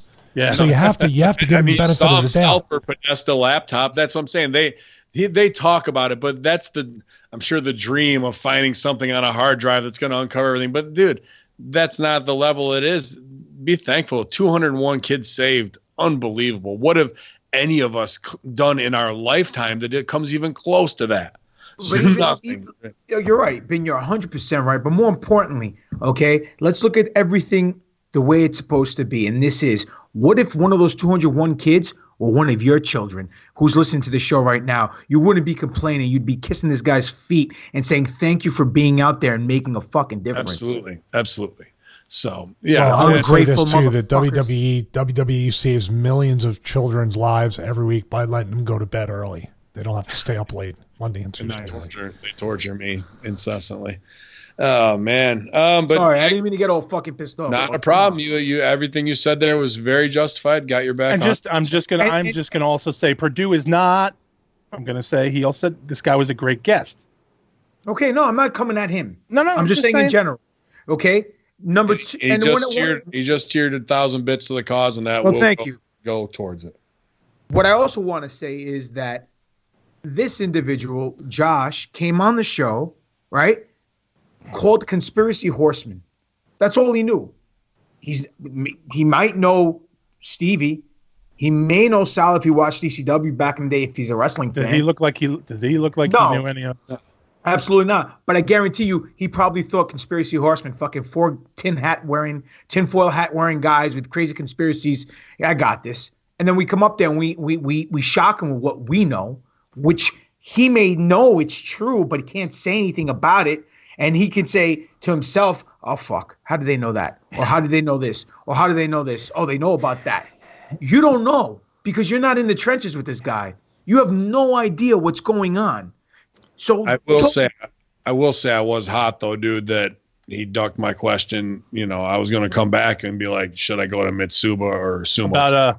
About the secret societies? No. About kind of like the way how Sal threw fucking Stevie under the bus with the 14 kids and making and he fucking no-sold it, that cocksucker. Crazy roll or shrimp tempura roll. You know, I mean, I'm starving. And he buried Robert Kraft. So there you go. He knew all about it. I don't know why Twitch keeps crashing on me. We're still going strong here. I just think, you know what? Imagine if we did have that camera and there was kids being held on the moon. Oof! Now we're talking. Okay. Now we're talking Space Force to the rescue. Space Force pedophilia. Let's save people from it. It's about time. I mean, Alex Jones said there are 250,000 slaves on the moon. Interdimensional child molesters too. Yeah, yeah. I mean, it's on. I'm surprised nobody's come up with that as a tag team yet as well. Oh, AEW is not on TV yet, so it can always happen. Well, don't be a cunt. Who was he talking to, by the way? Who was he saying that to? Some fan who... Did he say, fuck your ass, you cunt? Is that what he said? Yeah. Now, haven't people lost, hasn't Steven Crowder gotten demonetized for less than that? Hasn't he been I think we lost 4 shows because of less. Yeah, we lost 4 shows and we don't even know what it is. Probably for quoting Jericho. No, Milo Yiannopoulos got taken off for basically making a joke about the fact that he was molested as a child by a priest, and he was self-deprecating, got completely deplatformed. I'm just saying, in this world where less is said, and somebody tweets something like that, I mean, come on. I was happy he tweeted them and fuck them, put them in their place. I'm happy you tweeted them, but when you do it, they can take you off Twitter and you can be offensive. You can be suspended from Twitter. Because we're just not as over in wrestling. That's the only criteria difference. That would be the only difference. Fucking stupid wrestling. Who cares, man? I want my Fox NFL show. Or you're just going to go on God mode over there at twitch.tv/Hameen Media Group. Yeah, that should be a new t-shirt, GODTANK mode. GODTANK mode. Greek GODTANK mode. Yeah, I was trying to think of good names for this episode, but GODTANK might be in there, or something about sushi. We'll see. Well, GODTANK. Well, name it the choice between the roles. That's the name of the episode. GODTANK roll. That's what I'm saying. I wanted to know, man. GODTANK roll. Yeah. Roll out. Good stuff though, man, all the way around. I think definitely try and find more guests like that, but you guys know how to do good. Go to savedinamerica.org and do something, drop a little bit their way, because $5,000 fuck Sally Struthers with less than a cup of coffee, right? When it comes down to that, if you can save human life in America, and chances are, I mean, obviously saving the child's life is the big payoff, but when they save that child's life, somebody else is getting busted, and that's taking down some ring like he showed and laid out that goes coast to coast like butter and toast. And if we can help to do that, if the Hameen army can be even a small fraction of helping to disrupt that, boy, haven't we done something in this lifetime. Very cool. Absolutely. Yeah. So what else going on, guys? We trading some stories though in the chat. I didn't know if there's anything that stuck out before we go to gender neutral messaging system, or we can just get to it. Let's see. Any stories besides the Jon Stewart and the bill passing? And that's one thing I wanted to mention. I watched it yesterday, and I got a little teary-eyed with the whole speech. You know, it's fucking personal to me. I was down there for the whole scenario. But the fact that we're in a society today where things only get over because a celebrity talks about it, do you think if one of those first responders cut the same promo word for word, nothing would have happened? Nothing would have happened. Not a fucking and thing. Because it was a celebrity endorsing it and cameras were there and he put them on blast. The only reason why change happened. And that is a fucking shame. All those people in the Senate who decided not to pass the bill, and now they did it because they didn't want egg on their face, they all need to get fired. So what does that mean to me? If that's the only way you're going to get them to fucking dance, let's get John Hamm on the fucking phone. I know a couple other great actors who will make people look like shit and feel about 2 inches tall on all the other things that they're fucking up on, from cleaning up the oceans to fucking carbon taxes to whatever. If that's what it takes to get celebrities in there to the next day have them do unanimous votes on the right thing morality wise, let's fucking do it. If we're that fucking far fucked up that we need to have celebrities to pitch it. How long do you guys think this is going to last? Meaning that we got a victory today with the fucking bill being passed and everyone's happy and actually on a safe frequency about it. How long do you think it's going to have? Or do you think they're going to have like a false flag type of deal to fucking throw us something else? That's all. I don't know. I hope dig not. Deeper and see what else went through. Yep. It happened so quick, and it's still in the news cycle on every CNN feel good Nancy Brown fucking thing. Let's give it like 3 or 4 days and see what the aha moment is rolling out of it. Well, here's the thing, that if the Democrats were smart, they would inject Jon Stewart right into the race. right now. I felt that was his fucking run for president or vice He president. would get voted in by people outside the Democratic Party too. Yep. I mean, Al Franken, and again, here I am. Improv is the fucking most powerful tool. Satire is the most powerful tool. You see what a true improv and comedic performer can do and deliver at that level is what world leader anywhere could argue or come back at them in a way where they're not going to see every angle possible, dude. It's just how trained their mind is. It felt like a very powerful episode of The Daily Show, like a go-home monologue. From, who is this from? John Matrix, extinct creatures rediscovered from the gender neutral messaging system. You can get at us, conspiracyhorseman@gmail.com. If you want to send us something, we'll try and read it on air. Horseman. I've been seeing a number of articles concerning evidence of extinct or cryptid-type creatures surfacing in mainstream news. Multiple species have resurfaced in the past 5 years, including ones that haven't been seen for a century. The most recent article I saw was a bird species that had been deemed extinct and then unexplainably came back into existence. Another one where the Indian military claimed to have discovered Yeti footprints, and their scientists were continuing research. My question is this suddenly becoming more mainstream information? Is there an angle to this? How are some of these animals returning to changes in our reality, i.e. CERN? Is it more evidence for hollow earth where species can disappear and then resurface after 100 years? And are human beings finally realizing that they actually don't know shit about our planet? Switching gears, a coworker of mine recently returned from being deployed in Guantanamo Bay. He confirmed to me that the base has recently received a large increase in staffing and personnel, and renovations have been made to upgrade the base. He said that he was not able to say anything else about it, part of his deployment orders. When I asked why the updates were happening, he did say the land agreement for the U.S. to occupy it is so low cost to the U.S. that he believes there will always be a base there. Also, I spoke to one of our former homicide detectives who attended the debrief from the detectives that investigated the John Benet Ramsey case. The detectives who worked on the case believed it was Michael Helgoth, the family friend who killed himself 2 months after the murder. I know the information is nothing earth-shattering, but I figured I would pass it on. Thanks, guys. Matrix. I like that email. 3 very cool conspiracy side things. When it comes to species coming back, I think you're dead on, and that humans think we fucking know everything. And it's Jurassic Park. Nature will find a way. You think the German bison are gone? There's 2 of them out there somewhere, and if there's 2, they're going to find each other, and then there's going to be 3. But then today, what they say, the eastern cougar, cougar went extinct. Now, it allegedly went extinct over 100 years ago. Francine's still alive and kicking. I just wow. There we are. There we go. I can still get it.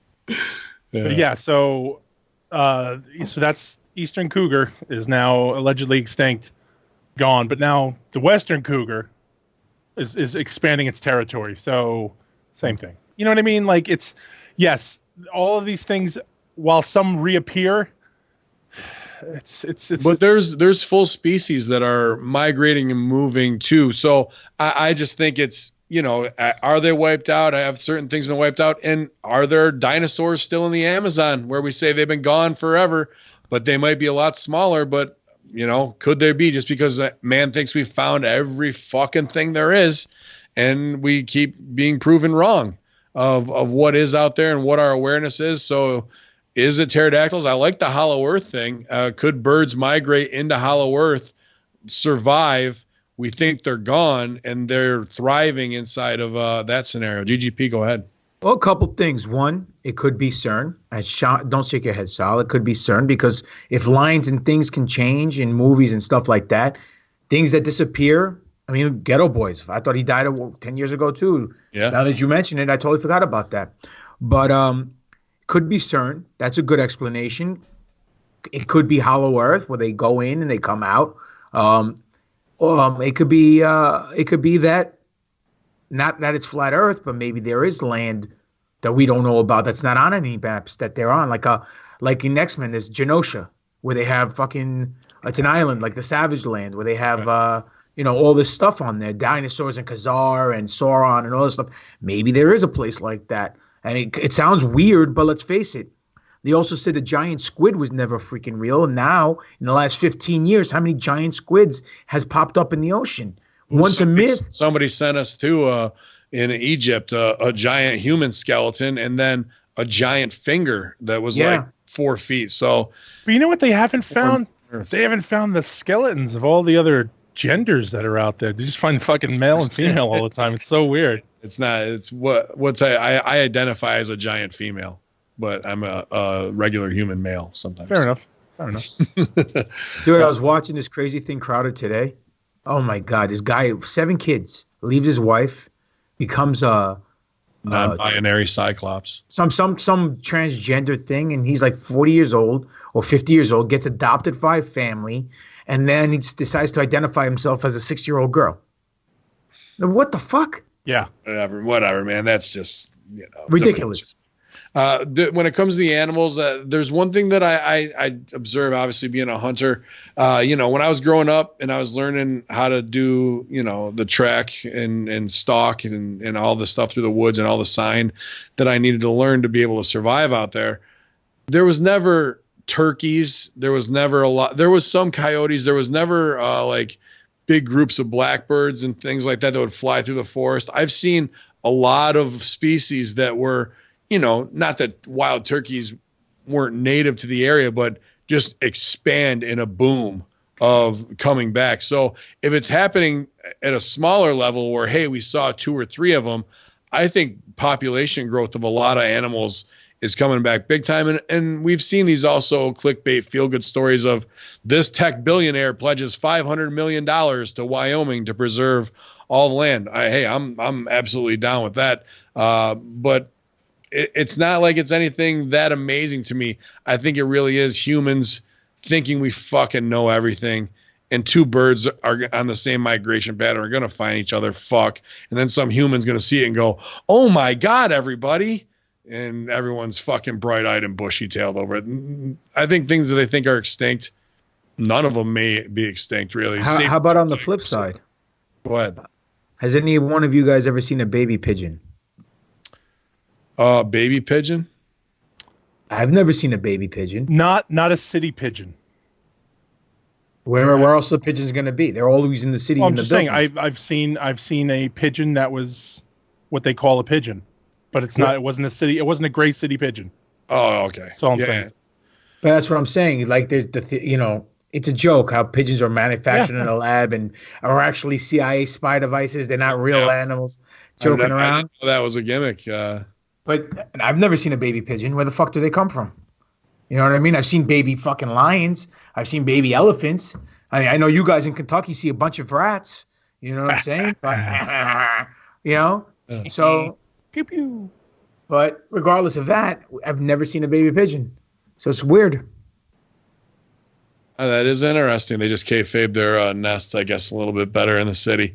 Yeah, man, let me get back to it. Stevie, anything to add on that before I go to the next email? I think this is just that pattern of us being so arrogant to think that science is done.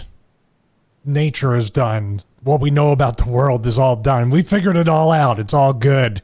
There's nothing more to learn. That's a very dangerous thing. And that's what the people who don't believe the earth is what it is, the hollow earth people, the flat earth people, the people that believe we live in a certain system, even the people with the simulation theory. If pigeons are coming out of nowhere and other things are happening, and they say the simulation theory is actually more possible than the other theories. This is mainstream physicists saying that Elon Musk, all these people, Neil deGrasse Tyson saying that, like, basically we could be living in a computer simulation. So that kind of lends in what Papadon said, where have you ever seen a baby pigeon? Did it just get manufactured somehow? Yeah. Are they just cloned out that way? Well, that's what I mean. Why, like, just without one thing, and I'll just leave it as a rhetorical question. Sure. Why do people say, like, potentially we could be living in something right out of the Matrix movie, and everybody just says, "Oh, cool. Let me go to Target and pick up some hamburger buns." Like, that's not mind blowing. No. Well, here's my thing. Why aren't we shut down immediately? If we're in a Matrix, why aren't we shut down immediately for exposing that? Self-awareness is what they want, so you live with it easier, because it just becomes background commonplace. and it's just like a joke to laugh off. But how many times have we seen jokes like that become the fucking reality? Too many times, I think. How about the other part on that? The expansion, the kayfabe break on the expansion of Guantanamo Bay, building for something. Is it going to happen? Is the dam going to break? And are they going to send, I don't know, MS-13 members or Clinton family members there? Who knows? Or all in the same cell. Both. Right. Yeah. How's that? Yeah, that's a reality show. See, I had a friend who was a cop in Texas, probably 30 miles from the border, and every summer it was always an influx. And they actually, it was that time. They'd say it was that time, and guys would, gear up a little bit harder. They'd, be a little bit frostier because it was the influx of MS-13 guys that were coming in. Yeah. And again, trying to set up shop 30 miles from the border, like, renting here, renting there. And everybody knew, like it was known to law enforcement, and they would, a lot of the, again, I'm probably shouldn't be saying it, but then some of the cops let it go because they're like, we don't want to fuck with them. We don't want our fucking families to get killed. We live here. See, but that's the time we were even talking to him about, and we were pushing his buttons a little bit because this shit gets us hot. But like, isn't that where this red tape lawyer shit that would ever happen turn of the century, instead of going back to fucking Tombstone, OK Corral, let's do what the fuck needs to be done right here? But here's the thing, with a guy like that, you can't talk about that because why would you ever expose that if you just go out and put a fucking bullet in a lawyer's head? Mm-hmm. How great would that be? Just go out. That they can't just kick in the door. Oh, yeah. 4-4 and fucking do what they need to because of the lawyer will get them off based on whatever loophole. Right, yeah. You kicked in my client's door. That invades his privacy. You had a 16-year-old girl tied up in your basement. Yeah. But you kicked in his door and you did it illegally. You didn't have it. He's gone. Fuck. Yeah. You didn't have the proper warrant. Whatever. CT kicked in, and if I now came back, I should have asked them about the whole fucking TED Talks and the fucking politicians and the judges that wanted to fucking lower the consent age. Yeah, that would have been good. We'll get the spot next time. If I'm sure there'll be another. We'll have him as a returning guest, sure, and I'm sure there's going to be more busts, and we'll keep an eye on them. And when they have a success, we should highlight them. So that'll be a good question for next time. Dirk Rebig says, hello, Horsemen. Here are some videos about the dark side of the move, Hollow Earth, and more. Sent me 7 YouTube links. Then it says, as stated, quote, in this war, there will be no winners or loser, but dead and survivors. But the last battalion will be German, quote, Adolf Hitler. Okay, I'm not sure why he sent me that. Maybe that's from the video. But it says, by the way, I spread the word about you for very good reasons, even trying to get some high-quality guests on, which I've contacted too. Interesting men to interesting topics. Those men getting more and more trouble. Censorship is worse, as we are here in BRD, not Germany, are on our way to DDR 2 or 3. I don't know what... Dance Revolution? Yeah, Dance Revolution 2 or 3. I don't know what BDR is. So this guy's a German fan of ours, and his English is a little bit off here. Here's a book recommendation. Don't Touch This Book by John Van Helsing. One of those men I mentioned. Horsemen, you're a bunch of good men. I don't write people or even worse persons. Ask Crow. Oh, Crow 777 can break those down. All your individual qualities extracted into the body of Jennifer Aniston. Okay, damn, but drift away dreaming. What? I don't know. Keep up the fine work and your courage beard, and have Stevie's fun arms. Yeah.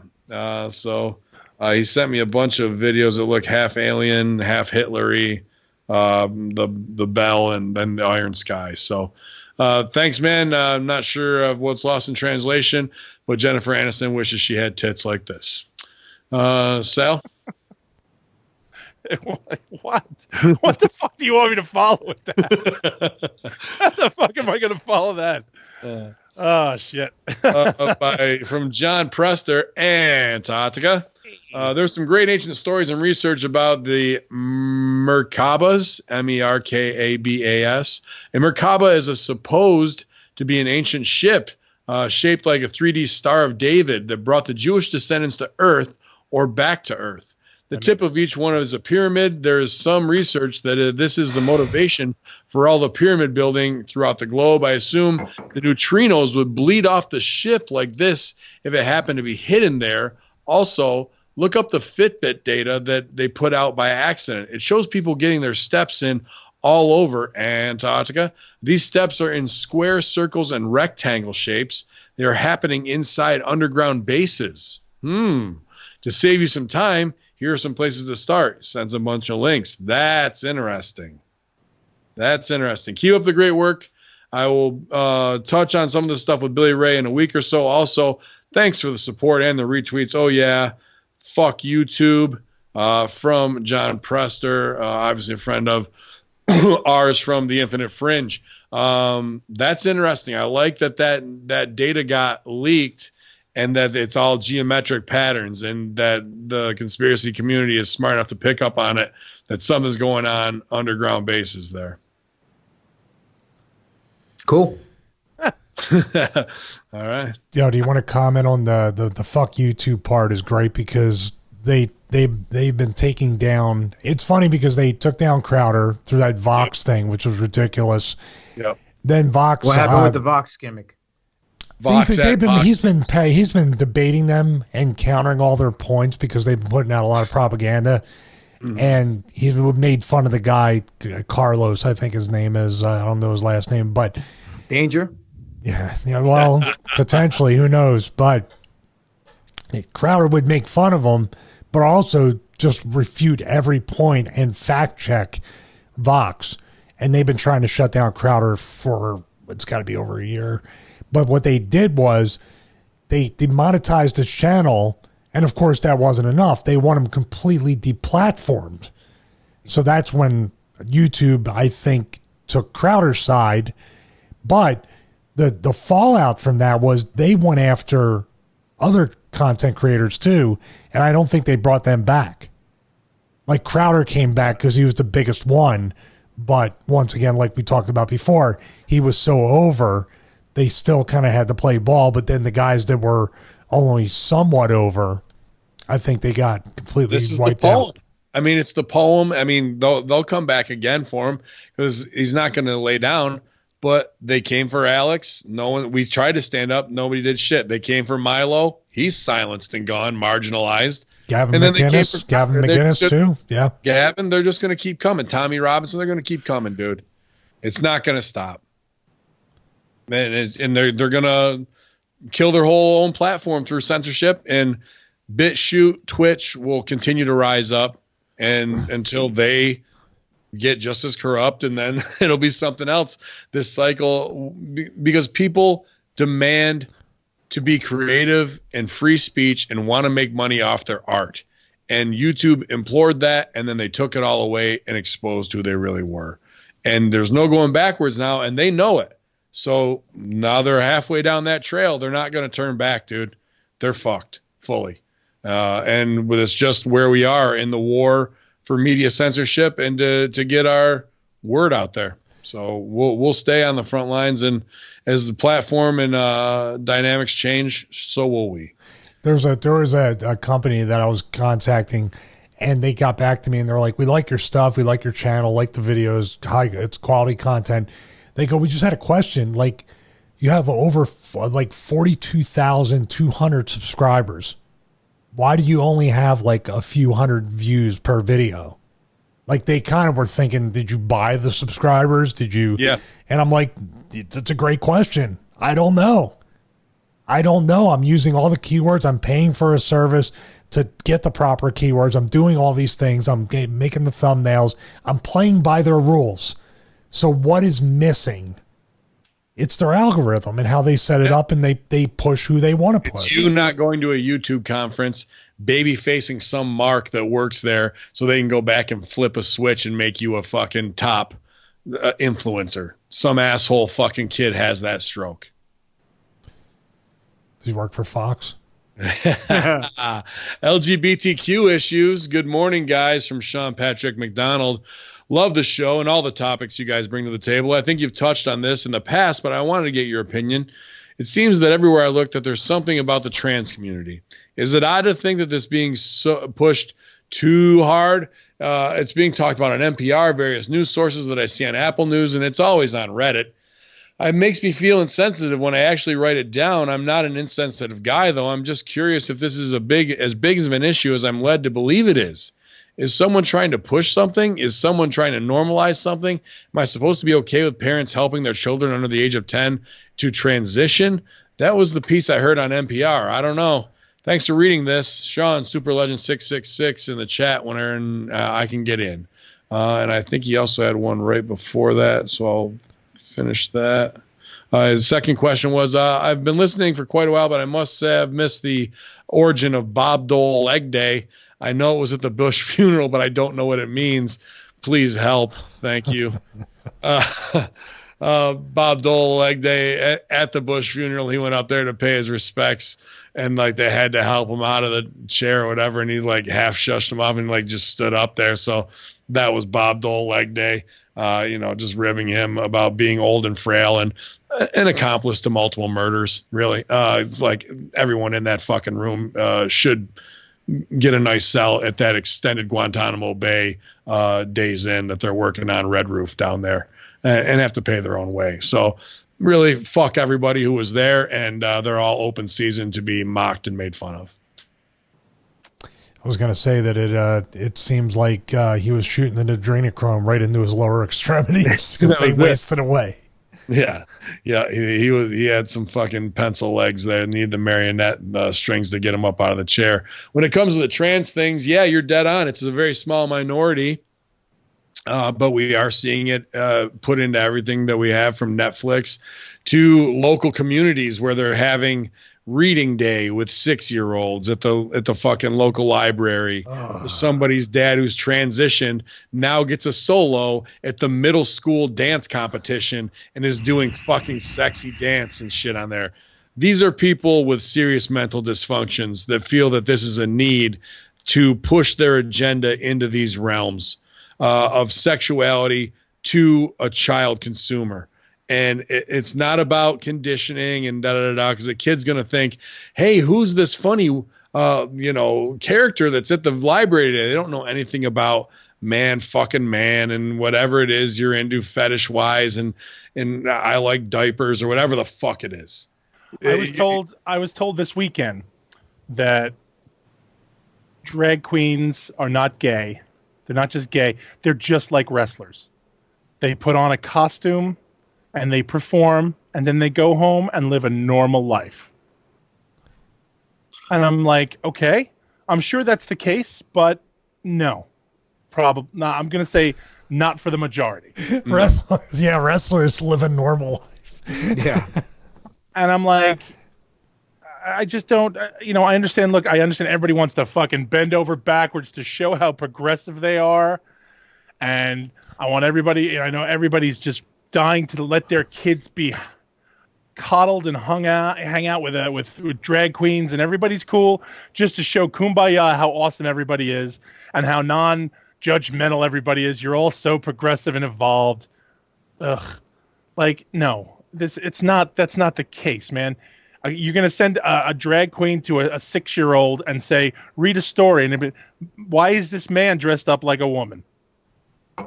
And it's confusing. Just so the kid can ask that and then go, well, some people, honey, like to do that, and it's okay. That's the whole MO for them smooth it over with a 6-year-old. Like, you've gone too far. So I'm going to actually do something. I'm hoping in the next 2 weeks to, as Horsemen, we got to play both sides. And transitioning? Well, kind of maybe to the fact that I do have plenty of acting friends, obviously, in that community.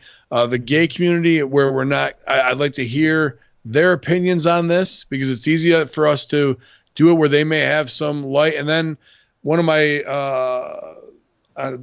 wasn't on the team because they came behind years after I graduated, but took over, and she's actually on Netflix now and has transitioned, is on a new show, a performer I have a lot of respect for. His name was Marky when he was a male, and now not, and I don't want to stooge their name off this way yet until they approve it, but maybe we have something to learn here, and maybe they have something to learn, or maybe we'll be surprised in someone in that community will say people doing that are going too far, or maybe they'll be able to explain it to us of something we're missing. So I think as aggravated as we can get, and as much as we can break down media and propaganda and the why and the push, and but maybe there's something we're missing here. And I think we'd be doing ourselves a disservice as truth seekers if we didn't find somebody who's a real voice in that community who would be a liaison to work in between to educate us a little bit. Okay. Here's my take on this situation. Transgender, transsexual, transvestite is all different now. It's not one and the same. Transvestite is someone who likes to dress up as a woman. Transgender is someone who relates being the opposite sex. And transsexual is someone who relates to be the opposite sex, but actually gets the plumbing changed and, goes balls to the wall. Right. Okay. Look, we are not allowed to judge you. And I know you guys are atheists. Only God can judge you. Okay. But regardless of whether you believe in God or not, who are we to tell you what makes you happy, what doesn't make you happy is right or wrong? As long as you're not hurting anybody, that's fine. But at the same time, okay, and you're an adult doing this, you're making up your own decisions. You have your own brain. Hopefully you're in the right state of mind while you're making these decisions. But when you're incorporating this thought process and incorporating all this into a little child's mind that's being developed and growing every day, every year, it's not fair and it's not right. I'll tell you why. Because, one, you're confusing the individual. Two, why in God's name, if a father goes to a school and is a transsexual, vestite, gender, whatever, and wants to perform, why on God's green earth does that individual have to incorporate some sort of sexuality into the act? Why not just sing a song dressed, as a woman and sing a song?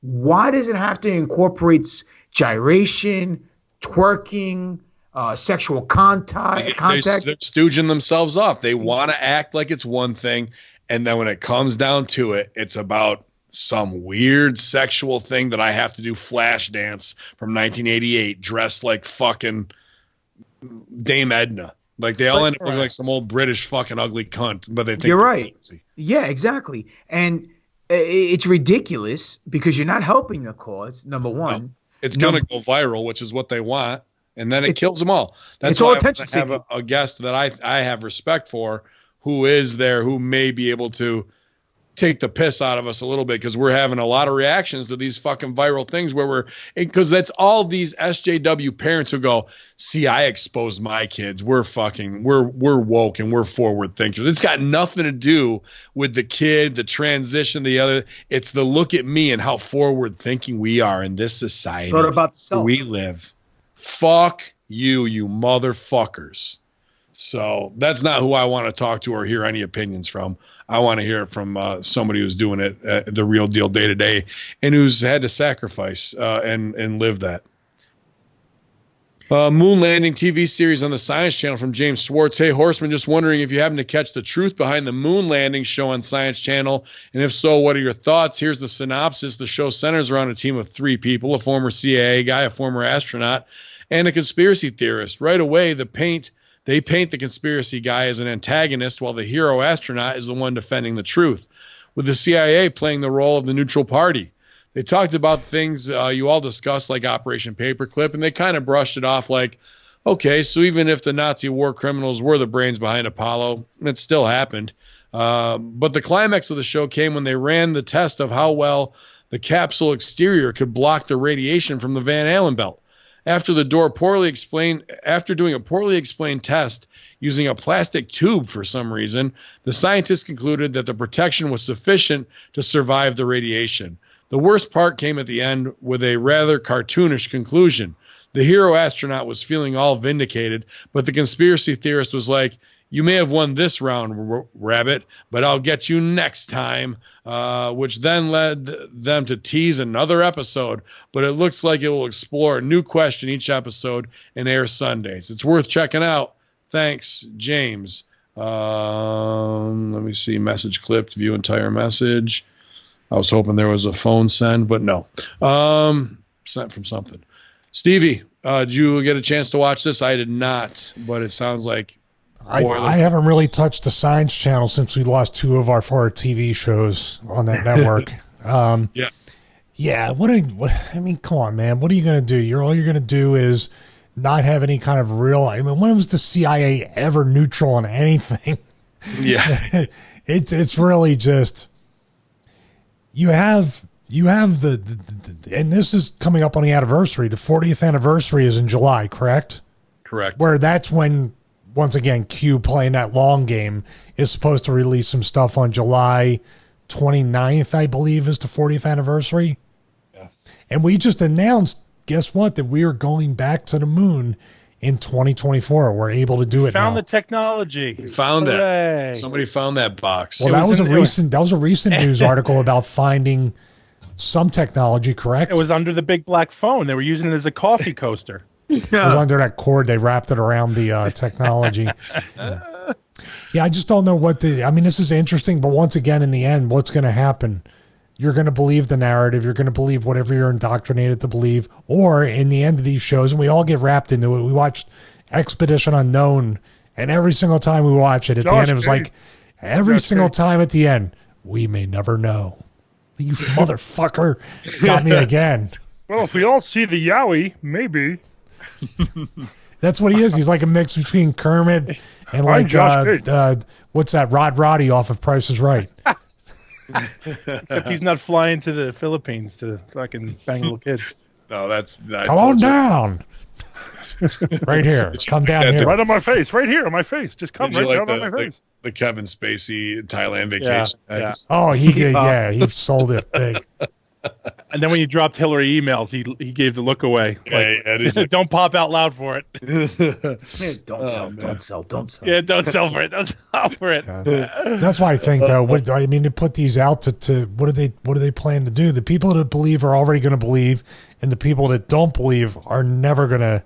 They're just going to get angrier and trying to create more anti-indoctrination content. That'll get shadow banned on YouTube. Yeah. Bobby Bananarama Kid De Niro from Scott Simpson. Hey, Horseman, a few weeks ago, you guys talked about how years ago Bobby D was a half-assed connected to some weird human trafficking story, right? If I remember correctly, it involved kids. Anyway, I was purchasing some new music, Hacker Hameen style, which means illegally, and browsing some of the best of collections, and this song title caught my eyes. Robert De Niro's Waiting by Bananarama, recorded in 1984. If you guys have already talked about this song, I'm sorry, but I've pasted the lyrics below because they're creepy as fuck with the pedo wolf stuff in mind. A way to expose real truth without saying it plainly. Worth reading aloud. Take care and congrats on 1 million downloads. Here's the lyrics for Robert De Niro's Waiting. Hope dashes to the floor like shattered teenage dreams. Boys living next door are never what they seem. A walk in the park can become a bad dream. People are staring and following me. This is my only escape from it all, watching a film or face on the wall. Robert De Niro's Waiting, talking Italian. I don't need a boy. I got a man of steel. Don't come any closer. I don't want to feel. You're breathing, you're touching, but nothing's for free. I never wanted this to happen to me. Don't try and change me. You're wasting your time. Now I've got something much better in mind. Robert De Niro's Waiting, talking Italian. Robert De Niro's Waiting, talking. I think we've got our go-home music for today. Yeah, and then look what happened. Bananarama, their career was killed immediately after that was released. So he was trying to cover it up. Yeah, I don't know. Interesting lyrics, man. What was the De Niro story? I know there was something attached to that, but I've lost it. He was linked to a sexual prostitution ring, like an escort service they used under. They were supplying. Yeah, they were supplying. It was him and somebody else. They were supplying. Hey, I want to send a girl over, and they'd send the girl over who was underage, and Becca, like his shit there. Yeah, but like it was kind of part of that. Like when it came out, we were all like, "Oh shit, Robert De Niro," and then it was a little vague, and then some more started leaking out, and by the time more came out, we've already literally we've all paid attention to it. We still forgot it. Right. How about him playing a pedo in Cape Fear? Does that coincide? Well, it's. I'm put it this way. I'm not gonna make a comparison to him playing a role, because that's it's work, and that's a follow up. The Bananarama song was 1984. Interesting. The fact that the whole thing is about walking in a park, someone's following you, somebody next door, you didn't want to get raped, you're not a teenager anymore, and then just to put De Niro's name in there in the chorus. Yeah, but was he saying? Was he saying he put his name in because he was watching him, with all the nonsense, or him watching De Niro watching him back from the TV screen? Maybe the kid is getting raped in a different scenario, and it's the fact that De Niro's on TV in a movie, in Godfather, right? Speaking Italian, it's just a part of what's going on at the times during that. Interesting. Purdue in the chat room. I'm just they're off topic, but it's still popping. I had to. I saw you laughing, then I saw what it was. What was the topic? Share. Dallas Page, CEO, founder of DDP Yoga, is responsible for making many people look like shit and take their money. Examples include Chris Jericho, Gabriel Iglesias, and Glenn Jacobs. In Glenn's defense, he doesn't do the workout, so yeah, that's like. All three of those people, highly successful. Yeah, you're not going to be their operations manager anytime soon, Purdue. Was it the same guy who was talking about he's a body language expert? Come on, man. Well, he's batting 500 right now. Let's see here. I don't want to read that whole thing.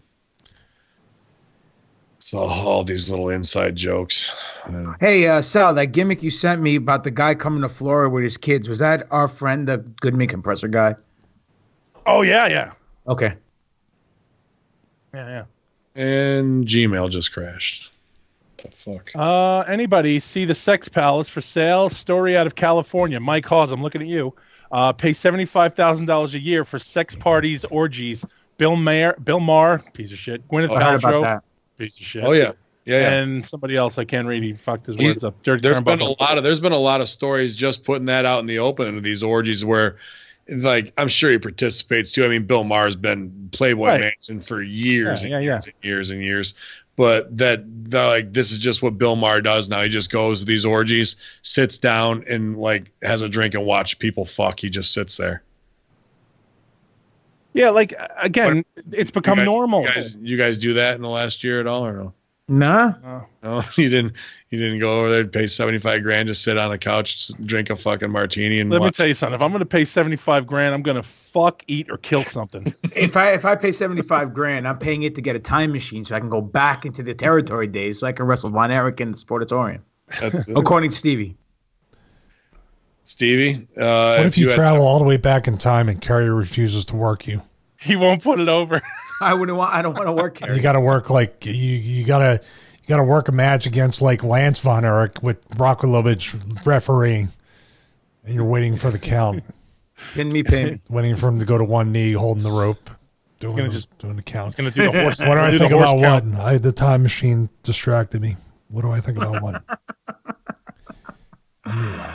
About the $75,000 sex cult, the club. Yeah, dude, money is nothing to these people. We see with the Saudi deal, we see with everything in this at this level.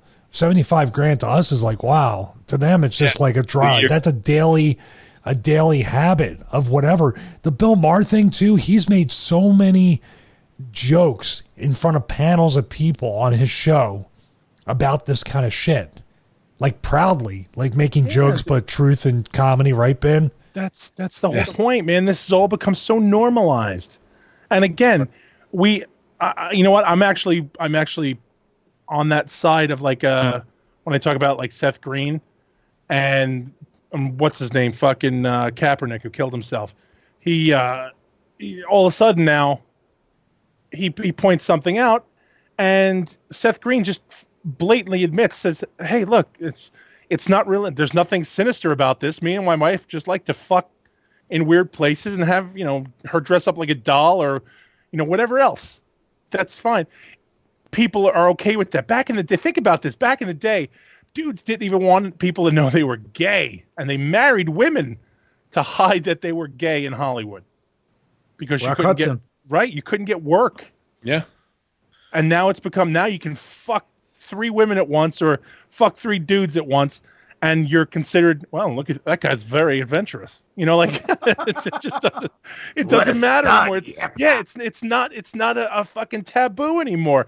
Like if you were to come out and Ben were like, "Oh, well, I remember in college when I fucked those 15 people," and they're like, 15 people in college? No, at once. Oh, Ben, you mad man? It's not a thing. It's not a fucking. It's not a stigma anymore. Now it's just, hey, you know what? If it's cool. If you want to do that, if you were down for that, then great, good for you.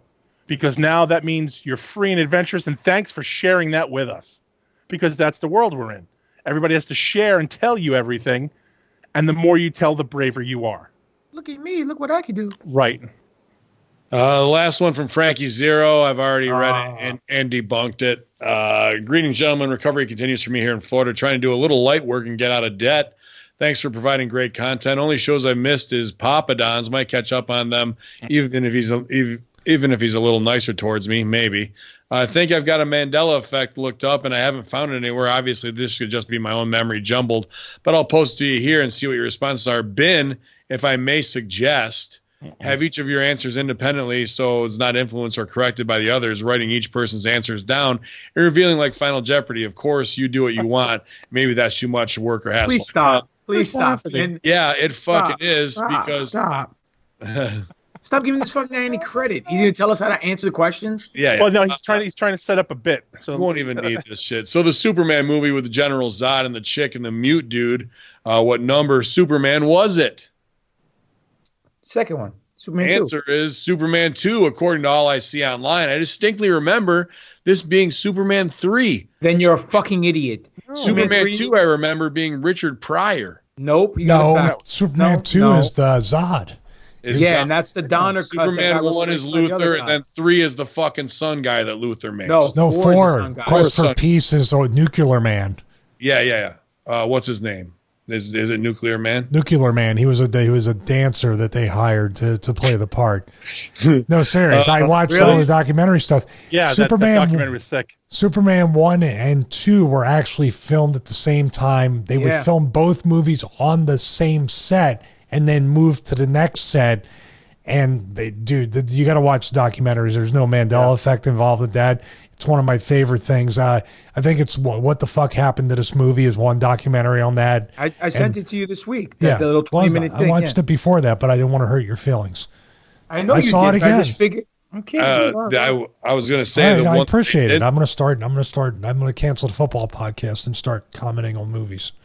My favorite one is the I'll one do a podcast like that with they didn't release, actually, which was Superman 5, where he fights the horse and loses. That was a bad one.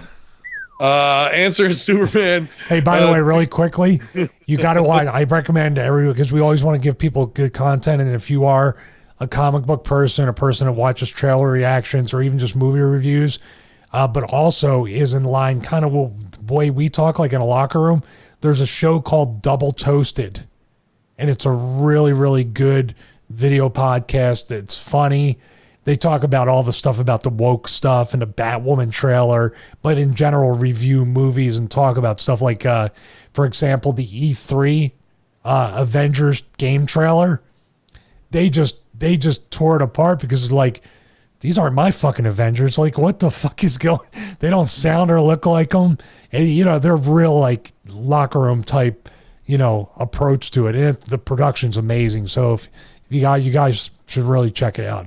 It's good stuff. Cool. Definitely will. And then final paragraph. Hope I didn't waste your time. I was wondering if any of you remember the order same as I do, and I haven't rewatched them to see if there's something in 3 referencing what had happened in 2. That'd be a giveaway, of course. That could have been a Mandela effect as well, I guess. Frankie Zero. quantum shifted via telecom CPU over wireless 6G network in a parallel reality by Quinn Mallory. And that is your gender-neutral messaging system and your conspiracy horseman for today, guys. I want to say thanks again to Josh Travers from SavedInAmerica.org, doing unbelievable work in the God Tank out there, man, with his family and other veterans and other retired law enforcement officers just out there, rescuing at-risk kids and people who've been abducted, and hopefully they stay with their families in a better situation than they were found in. But yeah, that's it for this, guys. Let's go around and do plugs real quick and say goodnight. Sally, what's going on, man? How was hanging out with Roadkill at the arena? Oh, always have fun hanging out with Roadkill. That was good. That's great fan pictures you were sending us. Oh yeah, fucking Def Hogan is awesome. That guy's cool. There was somebody was sporting the Horseman shirt with his lady. Oh, dude, that guy showed up. That was so cool. Yeah. He came in and then he walked over and what the hell was his name? Josh, or I sent it to you guys. I don't remember. Josh, but I think. Yeah, it was Josh, and his girlfriend was fucking cute. She has a job. She's a drug counselor, oddly enough. She was in the right place. She was I told her. I said you can fucking scare up some business as the fucking corpse came walking behind her. Yeah. Should have just set up her own merch table. Like she could have sat down right next to him, and that would have been it. Yeah. So we had a lot of fun, and then I got to see Smith James. I haven't seen him in a long time. He's been on the road doing the deal, man. So I got to see a couple of the guys from Impact and HOH and all that other shit. So it was cool. Yeah, we had fun. But aside from that, I popped for Roadkill selling. Roadkill selling a Roadkill. That's why I said he was from the future. It was a Biff scenario. Came back, bought something that is going to increase massively, and then back he went to go make his fucking money. Take this clown, sell it. Yeah. So and then seeing Just Incredible. Haven't seen him and his wife in a long time, and it was nice seeing them both alive and well. And then Meanie, this guy was at the table with Meanie and Mrs. Meanie. Heard about the shenanigans at StarCast, as you do. So yeah, it was cool seeing those guys and everybody else. I can give a fuck about. I did get to. I actually know this true story. Scott Hall, I got to go talk to him, and me and him had a really good conversation. He thanked me for Mid Hudson and everything, and wow, had a great time. Like it was humbling. It was very nice. And then I got to go talk to fucking Pentagon, which the only guy who I own, actually him and Stevie, the only two wrestling shirts I own, and yours. So yeah. But I don't think Pentagon sent you his. No, I fucking buy that little fucker. So small, he's like a little baby. Yeah. He's like a tiny little baby. Also, fucking Sammy Callahan, dude's like this tall. Yeah, I thought he was a big boy, man. I went and I was looking at him like that guy looks like Sammy Callahan. Holy fuck, he's like that tall, man. He's I was like, holy shit, man. He's nice guy. But I didn't realize he was that small. Yep. So. AEW. But yeah, we had fun. We had a good time. It was good shit. Nice people. As always, just go to see the boys. We got another Breaking Sal on the way. I know people are excited about it. Oh yeah. You can look up any horror stuff at the horror junkyard at protonmail.com. Yep. At Dead Don't Save on Twitter, you guys. So tag him in all your tweets. Let him know how much you love him, where you want him booked next. Because he's our giant, and he's repping everywhere we go, and that's what. And wherever I go, these guys go, because that's the way it works.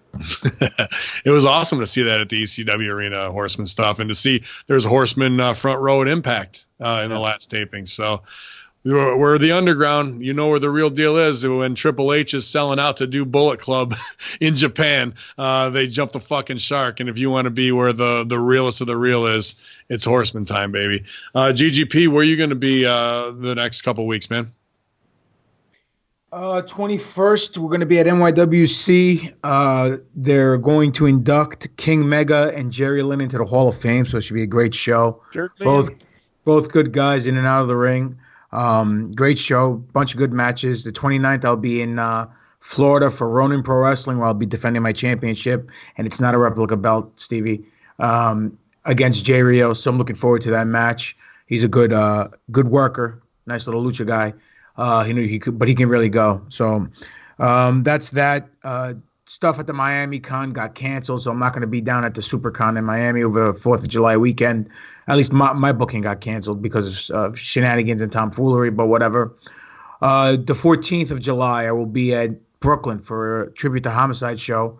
I don't know who I'm working yet, but I'll be on that. That's one of my trainers. You can catch me every Thursday. Wait, did Homicide die? No. Just 25 years in the business, his anniversary. They decided to do a show. I was like, oh shit, when did Homicide die? No. Jesus Christ. All right, go ahead. Sorry, man. No, that's all right. What was I saying? Oh, yeah, every Thursday on Hammond Media Group and on Podbean. New Force Order's dropping. We filmed it last night. We had a guest on, first female guest on the show. Her name was Lacey Gillerin. She's a podcaster from the Resistant Broadcast podcast. It's another Star Wars podcast. We took her and her two co-hosts, James and Josh, I think the name is, or John and James or whatever. They weren't on.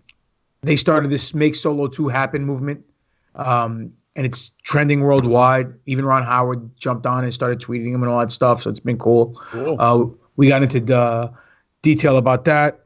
You can catch us at New Force Order _podcast on Twitter, official New Force Order on Facebook, and New Force Order on Instagram. Send all your Star Wars questions or whatever, art, cosplay pictures, stories, memories of Star Wars to newforceorder@yahoo.com. You can catch me at Greek God Papadon on Twitter, Demetrius Papadon on Facebook, and now on Instagram on Greek God Papadon. I'm stepping up my my game so I can start repping on all the different fronts. You start following one of those Instagram female models, it's all over, buddy, because dude, all they're doing is squats and yoga pants all day long, and you can get lost in there real quick. Well, that's one rabbit hole I don't mind going down. And then let's see what else. ProWrestlingTees.com / Greek God Papadon. Sorry, I'm going long-winded here. Right. The last time I tried to fit this all, fucking Russo was like, so, and we're getting a lot of good feedback on the Russo podcast. So that great was stuff, cool. Man. Great stuff on Russo talking the AEW, WWE conspiracy. Great feedback on Horror Junkyard, Breaking Sale, and New Force Order this week. Comments on Podbean raining in. People really loving it, enjoying it. I was going to actually see if you want me to reach out to that guy who built the C-3PO and then the other bot there, the 3D printer guy, or the what's his name, Ben? I can't remember off the top of my head. No? R2D2? No. Kenny Baker was R2D2. No, the 3D printer, the 3D printing guy who built all the bots from there. You remember? Oh, Bobby Lupo. Yeah, that guy. No, anyone see Richie? Anybody see Richie? And then or the armor makers, that there's that group too for the please, I want to get dude, I want to get some Mandalorian armor. Oh man. So I can wear it to the ring. Shit. That one guy made fucking unbelievable stuff, dude. Like, remember all those Stormtrooper that were like alternative colors and shit like that were just crazy ones. So yeah, man. I think that would be pretty cool. There may be a lot of interest in that. That would be something I'd definitely like to hear about in the 3D printing world crossover, because there's so many people making lightsabers and all that kind of stuff, man. Or that awesome General Grievous costume was great too. So maybe we can get some Stormtrooper gear with some cat hair and cat fur on it for Stevie. Wookiee Troopers. That's Wookiee Troopers. I got all the cat fur I could stand today. It was awesome. Yeah, man. You were out there meeting some new buddies. He's got a new 1 day a week volunteer, some real philanthropy. So he's getting his marketing out of it because he follows the Stephanie McMahon Lady Ball's book of promoting. Stevie is now official cat connoisseur at his local Humane Society. Yeah, 1 day doesn't seem like enough because I didn't want to come home this morning when I was taking care of them. So, yeah, every Wednesday on my Instagram, I'll probably be doing stories and posts representing the Half the Way Home, it's called, halfthewayhome.org. So pretty cool stuff. So catch me on Instagram at Stevie Richards. Follow me at BWStevie on Twitter. Also, StevieRichardsFitness.com, 12 and 16-week resistance band training programs. and also the full body workout video and shoulder mobility video, free yoga videos on the YouTube channel. Subscribe there. And I don't know, we might have to do a Breaking Sal episode 6 where Sal talks me into finally doing my football podcast, which I want to call SRF2, Stevie Richards Football. Or are you going to say stay in my lane? Like, listen. Go ahead, I want to hear it. Well, then why don't we save it for the show? Save it for the show, guys. But I'm about to do Stevie Richards Fitness after I download this and start compressing. You dropped 30 pounds, right? Yeah, 38 pounds. I'm down. Awesome, dude. Thanks, man. Appreciate it. Did you use the coupon to get the bands? No, I just had Big Vito yell at me, Gotcha. you know, about his birthday presents, and that was enough to motivate me. So I'll be making my own Amazon wish list if you want to buy me more. I appreciate it. As always, it's prowrestlingtees.com/bin Hameen. Feel free to buy Jericho the tweet, repeat, delete shirt and send it to him, or any of our Conspiracy Horsemen shirts at Stevie Richards, at SEG shirts at Greek God Pop It Down. We appreciate the support. That's the best way for us. Or cheering bits, as that's going to go to great causes all the way around for our producers who worked their asses off 8 days a week here to give you guys free content. Looking forward to doing more shows and stooging off some cool celebrity experiences that I had in New York City. It was great to see Big Ray on Monday night, actually not have to fucking watch Raw. I got to go to see my improv masters, TJ and Dave, just do incredible performance, not have to watch wrestling. And then me and Big Ray were drinking till about 2:30 in the morning face to face. So it was a damn good time, and definitely a much needed break from our crazy schedule. But we're back into it. Production-wise, truth-seeking-wise, infidels, Saudi Arabia wrestling, and it's going to be an interesting week next week because we stooge off some ultra kayfabe meetings that may be in the pipe. So y'all, all infidels, get it, take it, and love it here at the Conspiracy Horsemen. Y'all all.